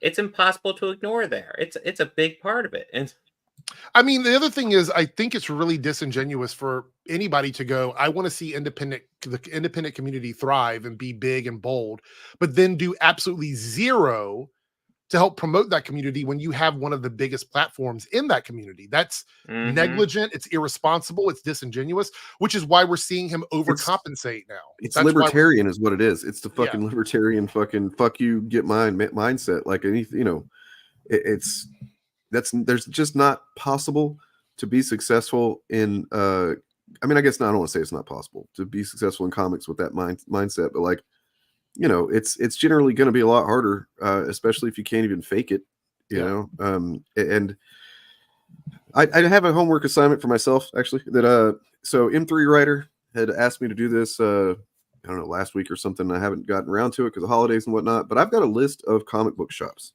that we were told that, you know, these places, you know, I guess either sell Isom and Cyberfrog, or they rejected Isom and Cyberfrog, something like that. I got to look up and see what the claims were, and I'm going to call them. And so whenever I come back on the 17th after my break, I'm going to have some probably some recordings of conversations. Okay. I'm going to start calling comic book shops. Just anytime I'm sitting around doing nothing, whatever, I'm going to find a comic shop, call them up. Hey, have you, you know, I'm going to ask them about Comicsgate. I'm going to ask about Rippaverse and see what they know about it. Would they be willing to stock those kinds of things? If so, why? If not, why not? See what happens. Well, I'm excited because I got a call this week that my copy of the Alan Scott Green Lantern issue 3 should be available soon because they didn't have enough copies for the demand. They didn't order enough copies for the demand. So that's yeah, cool. I mean, that's been selling pretty well. And like the funny thing is I saw a video where some guy was trying to tell comic skaters, he's like, look, you guys got to stop reacting to the fucking Tim Sheridan because he's doing the same thing. He's doing this thing. It's, you know, and it's, what was hilarious is that he's telling comic skaters this as if Comic Skate hasn't been doing this for years now, where he's like, the reason that he's making these videos and saying this stuff is because it gets attention on him. And then more people buy his comic, you know, because like nobody pays attention to new comics otherwise. And it's like, yeah, man, you nailed it. That's probably exactly why he's doing it. And he's smart for doing it. I'm sorry, he's smart for doing it. Like, Absolutely. I mean, I'm sad that that he has to do that to get out there because they've kind of created this ecosystem. But it's really, it's actually genius, to be completely honest. He's playing the game that they set up, and now they're going to act like victims. And that, you know, I don't even think that some of them realize that that's what's happening there. Oh no, he's doing what we've been doing all this time. We shouldn't allow him to do that. You know, that kind of shit. Yep. Also, a lot of people have been calling Eric July fans out on becoming quote unquote SJWs because have you seen the defense they're running for Eric July against like the detractors? Like, oh, you're only saying it because he's a black guy, and you're only saying it because he's a successful black man, and like that's the argument they're doing now to everyone. And the people in that community, the ones who are always talking shit to us for being SJWs, are like, are you really using an SJW defense? And although, you know, to me, it's just the infighting is hilarious, but I just think it's funny that now the people that used to get mad at us for pulling the gay card or pulling the woman card or the race card or whatever, now they're doing the same thing to defend someone that they are looking up to or admiring or however you want to call it. So it really is like a full circle moment. And I think this year we're going to see some really wild stuff in that space this year. So even though there's not a lot of Marvel movies coming out, not a lot of DC movies coming out this year, I think that space is going to be quite interesting to watch in terms of like this whole indie comic book thing. So I want to show you guys how fundamentally unserious these people are about what they're doing. So you know that Penny Parker account, Penny Parker. Oh God, fake ass account, which is not a woman, I don't believe, and definitely not a journalist. Because if they are a journalist, then this is like wow. So she had I'll just go ahead and say she just so I can't like try and I don't know get me for a violation because they have done that to people where they like if somebody misgenders them or whatever. There's been actually just cis dudes who Gail Simone called the dude dude one time on Twitter and he got her account kind of suspended or locked because of misgendering. That happened. Okay, that's fucked up. Like I use guy and dude pretty gender neutrally. So yep. So Bleeding Cool covered a Republican selling real estate in the comics section. Rich, and then just calls these people out. I don't even know if Heidi McDonald does Heidi work for Bleeding Cool also. I know she's the editor-in-chief, I believe, of Comics Beat, but that's not this. Anyway, you're talking about Ike Perlmutter, and like you're a fucking journalist, and you're gonna just act like this is just some Republican who's selling real estate. Ike Perlmutter, for anybody that's not aware, he's one of the owners of Marvel. Like he he's no longer, I think, the majority owner, but it wants to be, I think.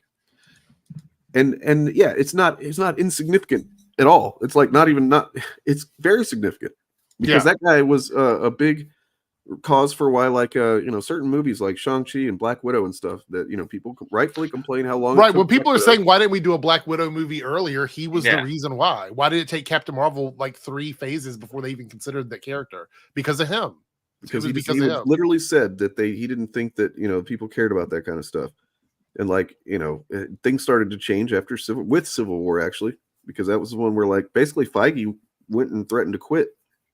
Feige went to I guess the Disney bosses essentially and was like, look, if I can't, we can't do what we want to do here, and this guy's going to call the shots, and I'm fucking outski. So Sandman, those versions of the comics were never available at the shops I had because of the limited, I guess, the smaller amount they made of those. But I did ask for them. I was just unable to get them. I've tried to find them other places, but there's only 2 shops close to me that I can get to easily. So it's not. Is that real? That's really a thing they're doing. That's awesome. Yeah, I heard about it, but I can't seem to find it anywhere. Like the shops are like, we don't know anything about that. Maybe there was a limited amount or whatever. So I don't know, but Sandman says he got them, right? He says that cardstock for some reason cardstock. Well, yeah, he says, or they say I have cardstock on 1 and 2, and hopefully the others 2. So yeah, I guess they did do it. So yeah, that is awesome. Wow. Yeah, I'm still in the process of working with. I just gonna throw this out there. I've been talking with Tim Sheridan, so maybe we'll be able to hopefully towards the end of this run of Green Lantern.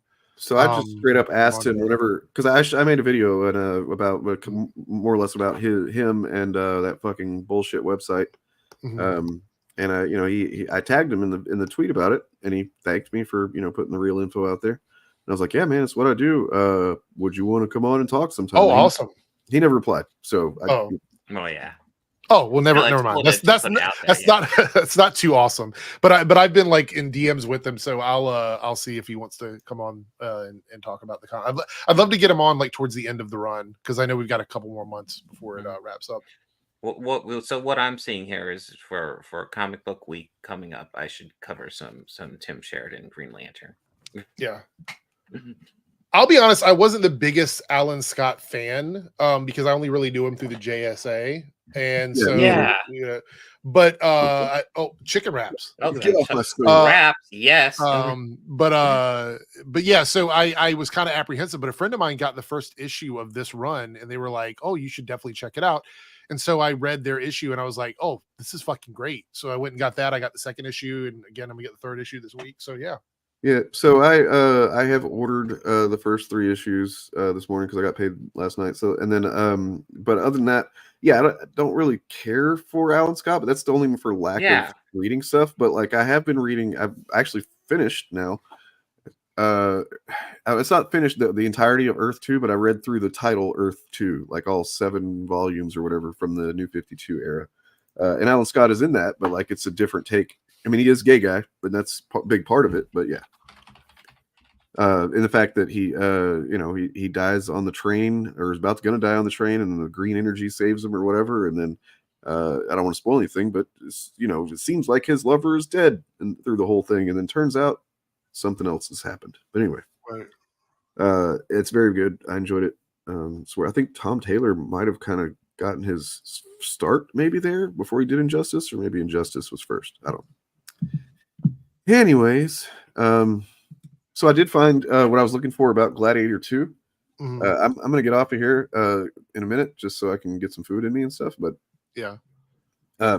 So yeah, like I said earlier, whenever I saw that Gladiator 2 was on the docket for this year, I was like, oh, is it? And then no, it's not the one that the script was floating around in the 2000s. The Russell Crowe script is what we should call it. Russell Crowe is a big fan of Critical Drinker apparently. So all right, so Gladiator, the movie, it's a good one. It's pretty good. And at the end, as Joaquin Phoenix says, he says, the general who became a slave, the slave who became a gladiator, the gladiator who defied an emperor. Striking story. Now the people want to know how the story ends. And then soon after, it ends, and the general slave gladiator Maximus, Russell Crowe, kills Commodus, and then he dies just before the credits. That's the end of him. But there was desire for a sequel because it went on to get, let's see, what was it? Won 5 Oscars, including Best Picture and Actor. Took in $457 million. And so the director and the star, wanted to do another one. But considering the main character died, what are you going to do with it?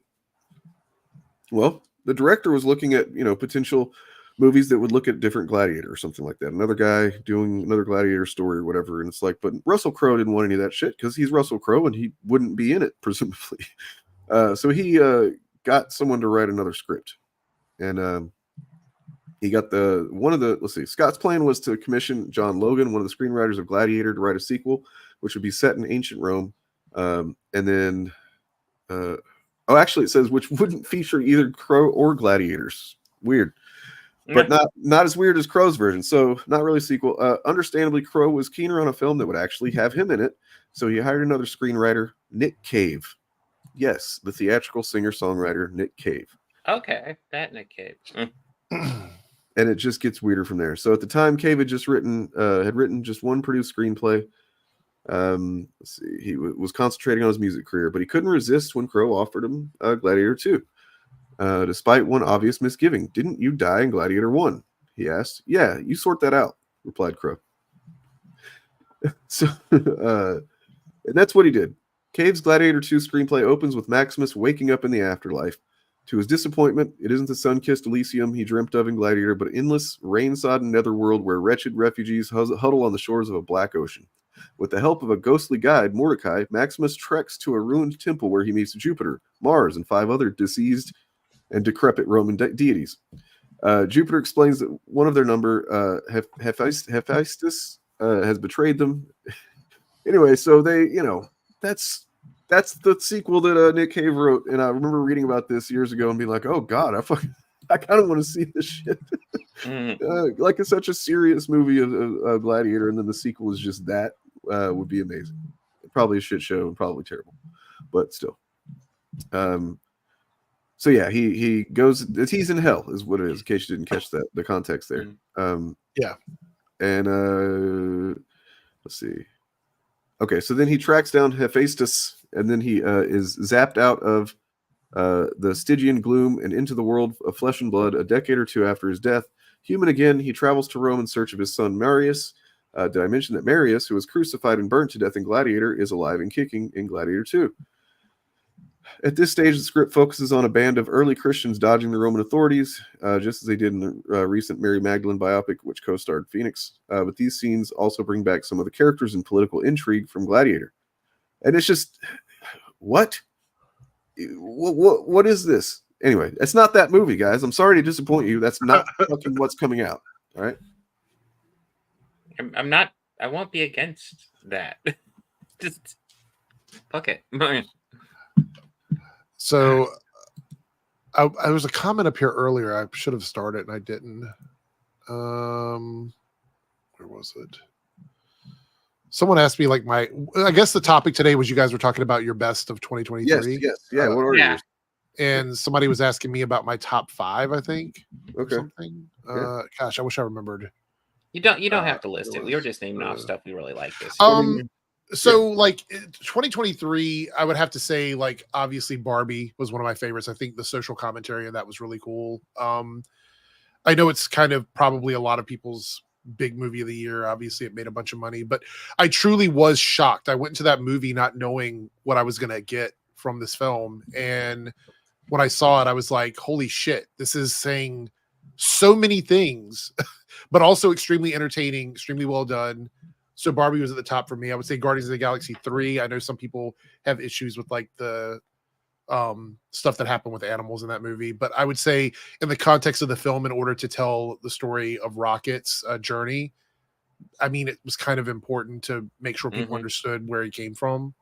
I would say that if you can watch a movie where a human being is tortured or whatever and be cool with it, but then you have, I mean, obviously I have I don't know, it's kind of weird that people not to say that you shouldn't feel I think the disgust is the intention, though. That's the point of that, right? To be disgusted by the way the animals are being treated. Yeah, right. But yeah, that's it's like saying oh, I hated that this character got killed or whatever, and it's like, okay, so you didn't like that, but that's not a knock against the movie, right? Right. Just you didn't like if it made you feel that way about the character, then it's probably doing something right. Yeah. So yeah, I enjoy that movie. I really like the Marvels. I know a lot of people didn't. I thought it was a pretty good movie, though. I had a lot of fun with that one. So I'll say that's probably up there for me. I'm trying to remember what else came out in 2023. This year was kind of a blur for me. Let's see, what else did I? Because I watched was pretty big for most of us. Yeah, that was a big one. I would say for me, that might I would actually put that above Barbie, probably. That was probably my favorite movie of the year. There's a lot of TV shows that I really love. Foundation was really good for 2023. I thought that was a great show. I enjoyed Silo, another really good show. God, TV was really strong this year for me. There was just a lot of stuff that I really loved. It would take me forever to list off all of them, but pretty much everything on Apple TV was good. The morning show. I really, really, really liked the stuff they're putting out on Apple TV. I think I know it's primarily, like, people say it's a dumping ground for Apple to sell more of their product, but I mean, that's pretty much what all of these things are. Welcome to capitalism. But I think that they do allow artists to tell some pretty good stories over there. Ted Lasso was one of my favorites too. So I liked all that. For me, worst would probably be like, I don't know, maybe Aquaman. Aquaman was really bad for me. I didn't really like Aquaman at all. Yeah, I don't know. I liked Rebel Moon a lot worse than. Yeah, Rebel Moon was I thought bad. Rebel Moon was way worse than Aquaman. Yeah. Aquaman was watchable. Rebel Moon is unwatchable. Like, I never want to see that movie again. Oh, dude, that movie's a chore. Like, yeah, if you're watching that and not playing on your phone, which I did frequently, dude, I feel sorry. That's too rough. But the reason why, and I would have to say, Flash kind of disappointed me as well. Not that I was going into thinking there was a lot. I mean, it is a pretty much like paint by the numbers superhero type movie, but I just all of the drama going into it, the delays on that movie, the special effects being so bad. There was just so many things that disappointed me about the Flash movie. I think there's a great movie in there, but it just Death by 1,000 cuts. Yeah. I think that's the problem. Blue Beetle, surprisingly, had a lot of heart. I really enjoyed Blue Beetle. I really liked Blue Beetle. I thought that was a nice one. Yes. Follow the House of Usher TV show. Have not watched that yet. I see somebody mentioning I need to, though. No, and I was responding to this because yes, and I can talk about that whenever. I did not realize that it was like a brand new release when I picked up earlier today. So Lady Baller's worst of 2023. Oh yeah, Lady Ballers was great, guys. But one of the things that I'm going to mention, because I have to get out of here, I have to go to work again. I have my other job, but is something I'm going to do in 2024. Is I'm going to start talking about like movies that include like queer content, like trans, gay, bisexual, asexual, pansexual, stuff like that, where they include them in the movies and whether or not it fulfilled the goal. Like, did it reach the heights that it wanted to? And what made me think about this a lot was when we were talking with Blurred the other day, and he was talking a little bit about the Eternals movie and how, coming from the perspective of somebody who isn't gay, that the movie didn't push hard enough. It didn't do what it needed to do, in his opinion.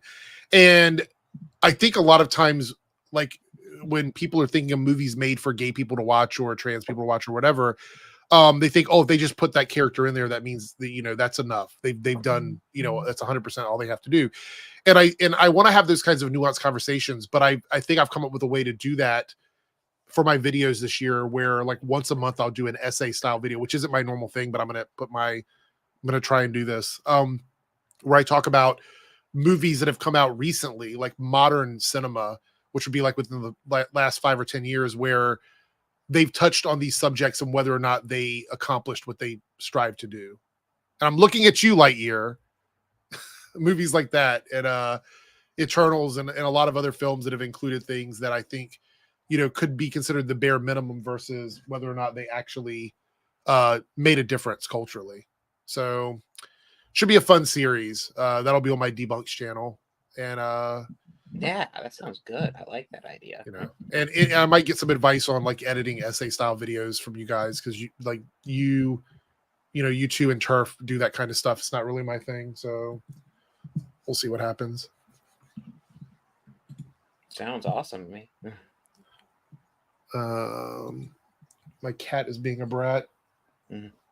Anyway, so I've got to get to work, so I need to jump out of here. I got to leave in 5 minutes, so I will see everyone later on. Dane, enjoy your 2-week break, I guess, and then I'll catch up with you online. And everybody else, have a great night. And Bob, shut up.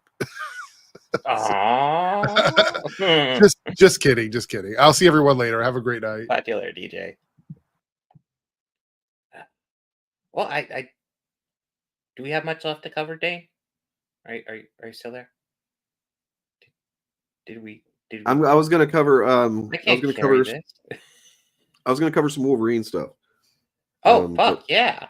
Let's talk about some Wolverine. Well, but like for some reason my email's not wanting to send. I was trying to send myself screenshots. Oh, I was having issues with that, and I end up just hooking up my computer or my phone directly to my computer. Well, I mean that's not the issue I'm having. The issue I'm having is that I can't even get my Amazon Kindle to load, which is where I would just show from the Kindle. That what I'm trying to show, but like it's apparently I'm still having internet issues from earlier or whatever. Like I don't know what the fuck. It's really frustrating that can't have a fucking decent final stream for This is a decent final stream. Just technical problems are part of streaming. Just default. True. All right. Fuck. Apparently, I thought I had fixed my peripherals issue because like my keyboard would do a thing like where I'd hit an A and it would type A like a bunch of times. Mm-hmm. Oh god. And it just did it again. And I thought like all this whole time since I connected my new independently powered USB hub, I thought that had fucking fixed it, man. This is really fucking frustrating. Damn it. Why is so much going wrong with my internet shit right now? Mm-hmm. You know what though? It's like it's a good time to take a break, I'll say that. Yeah, take it easy. Yeah. It's always good to take a break occasionally. Let me check and see if I actually did maybe send myself that email. Dude, like what the fuck? This is so fucking stupid. Why is it not loading anything? I'm sorry, guys. I'm sorry that I'm just like cursing and making you aware of all my problems when I could just be quiet and you wouldn't even know. Ooh. All right. Did you have a what was it, a trailer or? Oh no, I mean I was gonna cover like what happened in Wolverine and like the X-Men and shit today. Like okay, so I'll just say that so far, the kind of interlude period between the Hellfire Gala where things did not go well for the X-Men or the mutants in general, and then up from then until now, it's been kind of like an limbo period where like we're waiting on Cyclops to be tried in Paris for basically all mutant crimes. And we're waiting to see how that shakes out. And seeing what Orcus's follow-up plans are, which are, obviously because they're fascists, and this is what fascists are, what they do, they're not stopping with mutants. They've been talking about how like next week we're going to go after the Fantastic Four and the Avengers and shit. We got to get rid of all these people. And from there, it's probably a safe bet to say that, well, then they would go, what do we got now? Like, I guess gay people, black people, that's what fascists do. And we've seen a few different characters kind of like squeaking by, trying to escape being captured by Orcus and whatnot. But now they're in war mode. The X-Men are in war mode, and I'm so hyped for this because we're getting, I think, 5 issues of each. So it's the same way they did House of X Powers of 10, which you haven't read that, Bob. You really should. No. You should read that before you read any of this modern shit, man. I'm like, I honestly would suggest that like strongly. But yeah, the House of X Powers of 10 was 6 issues each, and they were alternating maxi series, basically is what it was. And so you'd get 2 different perspectives from 2 different time periods, or multiple time periods, really, each week alternating back and forth and so on. And this is the same thing, except, the bookend of it 4 years later. Yeah. I mean, it looks, I don't know, the Civil War movie looks like it might be kind of lame, honestly. Yeah, I don't know what to expect. Here, I do like Alex Garland, though. True. Yeah. Yeah, what the fuck? Yeah, what the fuck? Like, why are you, have you read Fall of House X #1 yet? No. Okay. If you can, you might be able to get it for free on Marvel. I don't know if you have a subscription yet or anything, or how you're going to do back issues, but you could get caught up pretty easily and mostly free on Marvel Unlimited, I think. If you know, but I mean, I really know. wouldn't suggest you judge the X-Men based on this issue. Is all I'm saying. Like, Yeah, because well, I don't know. Part of like kind of what I'm doing, kind of, and we'll see how it goes. But like, I'm diving back and I'll do like reviews of them on my channel. But also part of it is just like, what's it like just diving in? Like, okay, does it that work for me actually is a good. just diving in? That is a good thing to do because in case anybody, not many people, watched the video I uploaded yesterday, it's basically about that. It's from a stream where somebody had asked me like, okay, where do I start reading Marvel comics after I've read this? And I just was like, okay, you ready? Anywhere. You know, like and that's what I talked about in the video is that there's all this conversation that I see and have seen where it's like, I don't know where to start. What's canon and what's not in this relaunch. It's like, it doesn't matter. You're overthinking What it. looks cool. Just start reading something that catches your eye. That's all you got to do, because you're never going to know everything. You're you know, and then like what's canon and what's not really doesn't matter. Like starting out, like if that's the kind of stuff that you're prioritizing, I don't know. It seems kind of lame to me. Like you just should worry about, am I enjoying what's happening between these covers? And then if you're enjoying it enough to kind of like, because of course there's going to be questions raised if you've never read it before, you know, like, but that just makes you go, oh, now I need to seek out these answers. And that's exciting to me. Like, I don't understand people that just go, oh, I don't know. They didn't explain everything. I hate it. Like, I don't know every single detail. Well, I guess you could go back to the very first comic book ever written and just start from there, but nobody does that. Yeah, I like mean, Greg honestly, is sorry. I was just gonna say, like, actually, like a media, like a TV show equivalent would almost be like Doctor Who. Like, if it comes to watching Doctor Who and you want to dive in, just kind of jump in. Like, I guess the best starting point might be the first episode of New Who, but kind of just if there's a storyline that you think sounds cool, check it out. Like, if you're gonna go back into Classic Who, check out Classic Who story. Like, it doesn't matter where you can start with Unearthly Child, but like you're gonna have lots of missing stories and shit like that. Okay, So let's not talk honestly, about just Doctor go Who. Fuck that where shit. it looks cool. No, Greg, because Doctor Who doesn't have data pages, data dumps, info dumps, like and it starts with House of X Powers of 10, where it's like literally just dumps info at you, and it seems like that would be lame for a comic book, but it's not, because it's the way Hickman does it. He sets the stage and then eventually he leaves, but they keep doing it. Is it's just like it's a white page with black text, and it just gives you context of things so that like then you don't have to, the way what it actually replaces is clunky dialogue, clunky expository dialogue. There's hardly any of it almost anymore in the X-Men comics anyway, because all the clunky expository shit is like an email or a data page or something like that between two characters that kind of just like, here's all the info that you really need to know, not the fun stuff, but it's good to know so that you can have fun later. Yeah, all very primary source feel. Yeah, I know people need to be, it's this continuity, fucking knowing things, all the things. And it's like, look, man, I guess there was a point whenever I prioritized trying to know as much as I could about stuff, but I didn't do it to lord it over anybody. And I didn't do it because I was insecure of being called out on not knowing stuff. It was just like, I just wanted to know. Anyways, I'm fucking tired and hungry, and I'm really frustrated that my shit's not working right now. I don't know what I'm gonna need to do to fix this problem, but I have 2 weeks to do it. So yeah, take it easy. Party on, man. Party on. I suppose. Is there anything you want to say before we go, or you gonna hang out? I got my live stream tomorrow, 4 o'clock Eastern Standard Time. Going over some comic books, and of course, naturally going over some Chud takes, because that's what I do. But yes, I'm really looking forward to discussing the comic books. I think it'll be a fun project, and want people to watch it and enjoy it. What the fuck? Can you hear me right now? Yes. Okay, because like my screen just seems frozen. Oh my god, I'm gonna. I don't want to have to go like this. I don't want to have to end it like this. So I'm gonna refresh and then see if I can actually say a proper goodbye. So I'll be back.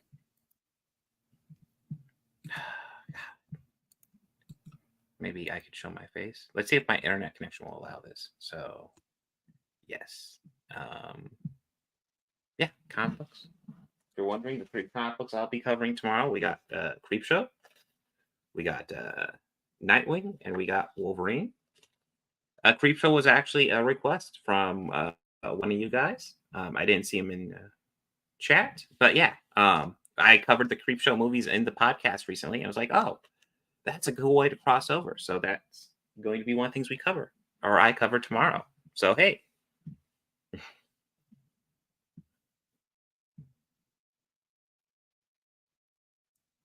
Sandman, you should read Marvel Comics #1. Listen, if you guys are looking for a place to start comic books, start Marvel Comics #1 and just keep on going, okay? It won't feel dated at all. It'll feel like current day, modern. It'll be great.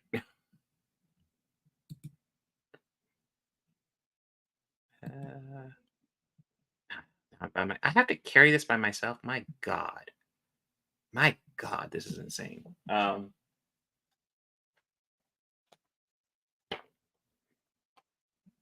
Well, you know what? Hold on. I actually got some decent looking screenshots from those comic books I could show off because they look cool.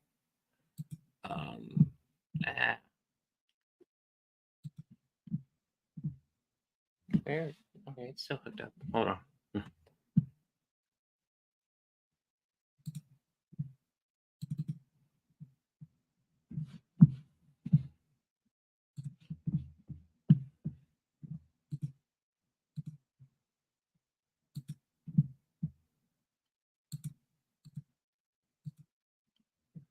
Well, here, I was just playing around with my phone camera and seeing if I get good like shots of the comic books, and this is what I was able to get. And I thought I was just looking at them today. I was like, wow, that actually looks decent on my computer. So yeah, we'll see how that goes. Dane, how's it going? It's all right. I managed to get some things, some places. Oh, that's a good one. That's a good good issue there. Was that Wolverine, right? Yeah. Yeah, it was Wolverine. Yes. So that was whenever him and Bruce Banner were went and got one of these clones that got loose. Yeah. Yeah, the trio of clones. It was wild. It was wild. Dude, do you know the circumstances that led to those clones being existing? Because it's even fucking no. wild. I'm just kind of, all I know is that Beast did it, which is what this issue explained, and I am interested to find out. But yeah, I don't know yet. You're just in time because they're about to start the next Wolverine issue. I believe is going to start Sabretooth War, which is going to be just up until I think it's number 41 through 50. So the 50th one will be the end, and it's just a nonstop Sabretooth and Wolverine fucking knockdown drag out, which they haven't done in years. I'm waiting for it. I'm ready for it. But I did manage to get, I think, I don't want to speak too soon, but I think I'll be able to show you some stuff that I wanted to show you. Let me get to the first page. So this is Fall of the House of X, Powers of 10. I'm sorry. I'm just used to saying Powers of X and 10 like that. Sorry, I'm so fucking tired, guys. All right, so this one of the images that's been promoted from this. Let's see, make this full screen if I can.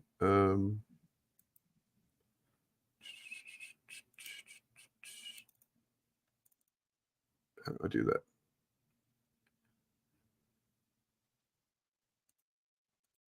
Okay. How do I make it full screen? Sorry. This is not how I want. I just max out the window. I don't know if there's a full screen option. No. Oh, okay. How do you max out? It's like F11 or something. Was it? Just the square in the corner. Oh no, I'm talking about like in Kindle though. It's already maxed out. I've never done Kindle. Yeah. It's already maxed.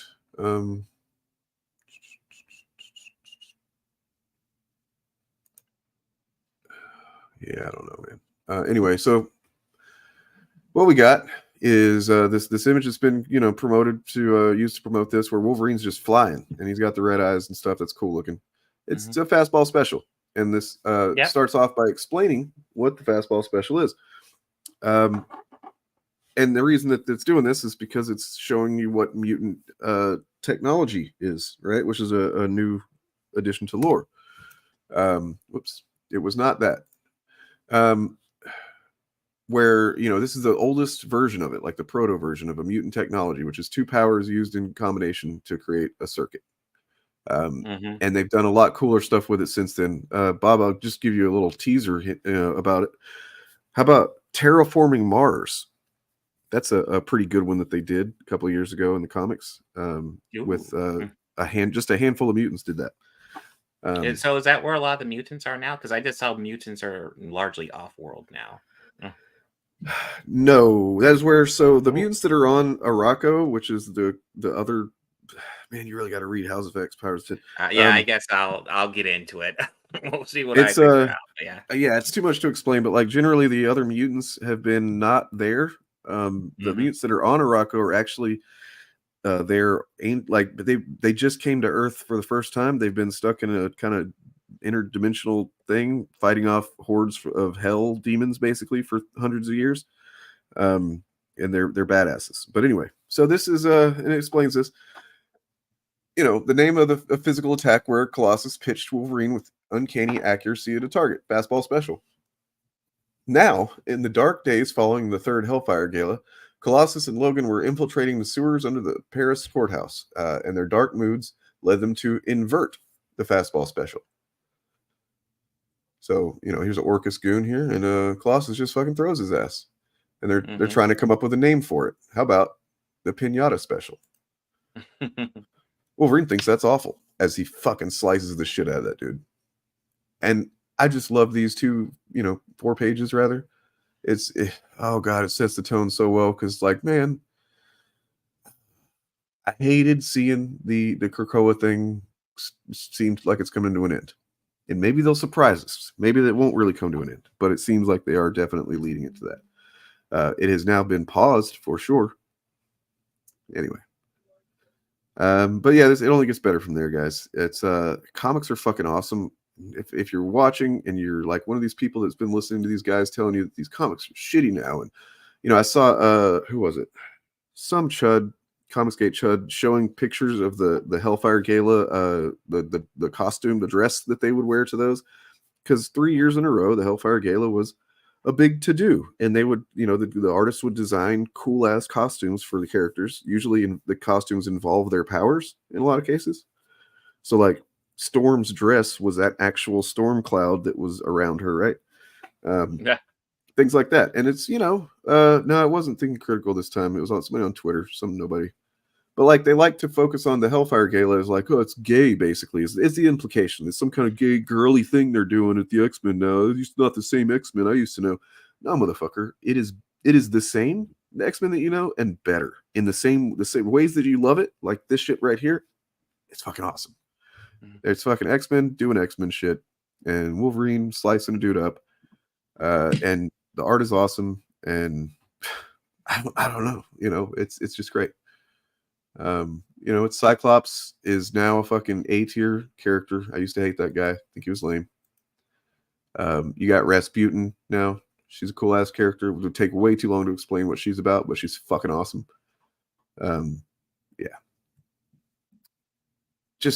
Yeah. There you go. And I'm going to be talking about a lot of Wolverine coming up, as I talked about before, as I've said. Look for some stuff to start coming out pretty soon. Like I said, no live streams, but there will be content. Wolverine content. Yeah. Ooh. So.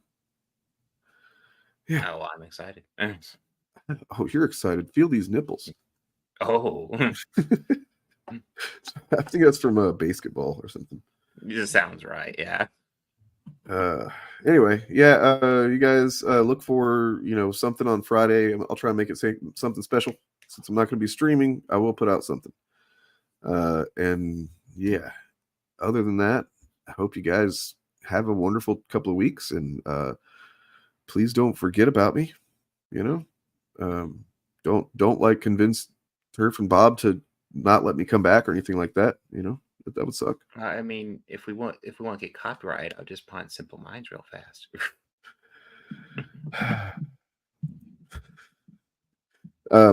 Anyways, I do have a thing here, I think, that I was going to play on the way out. But now I don't know what the fuck it was. I'm just a fucking... I'm sorry. I think I'm delirious, and it's like crazy because I've slept plenty. But you know what we got?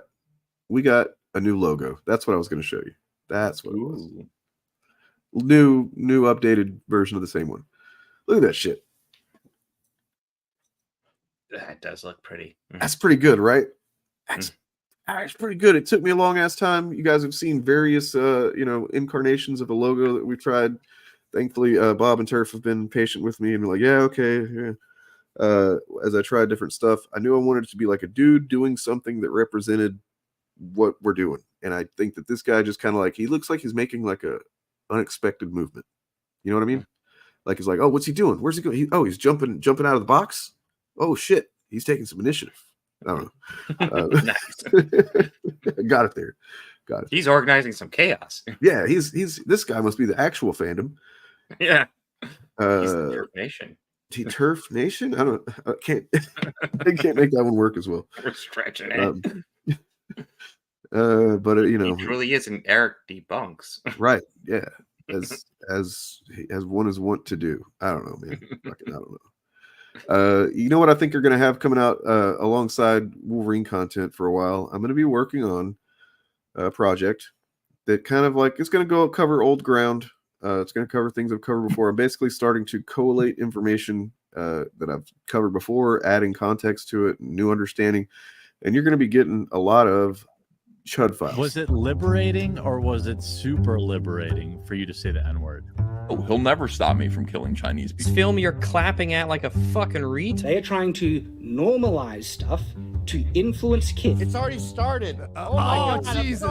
So you can fucking current day it.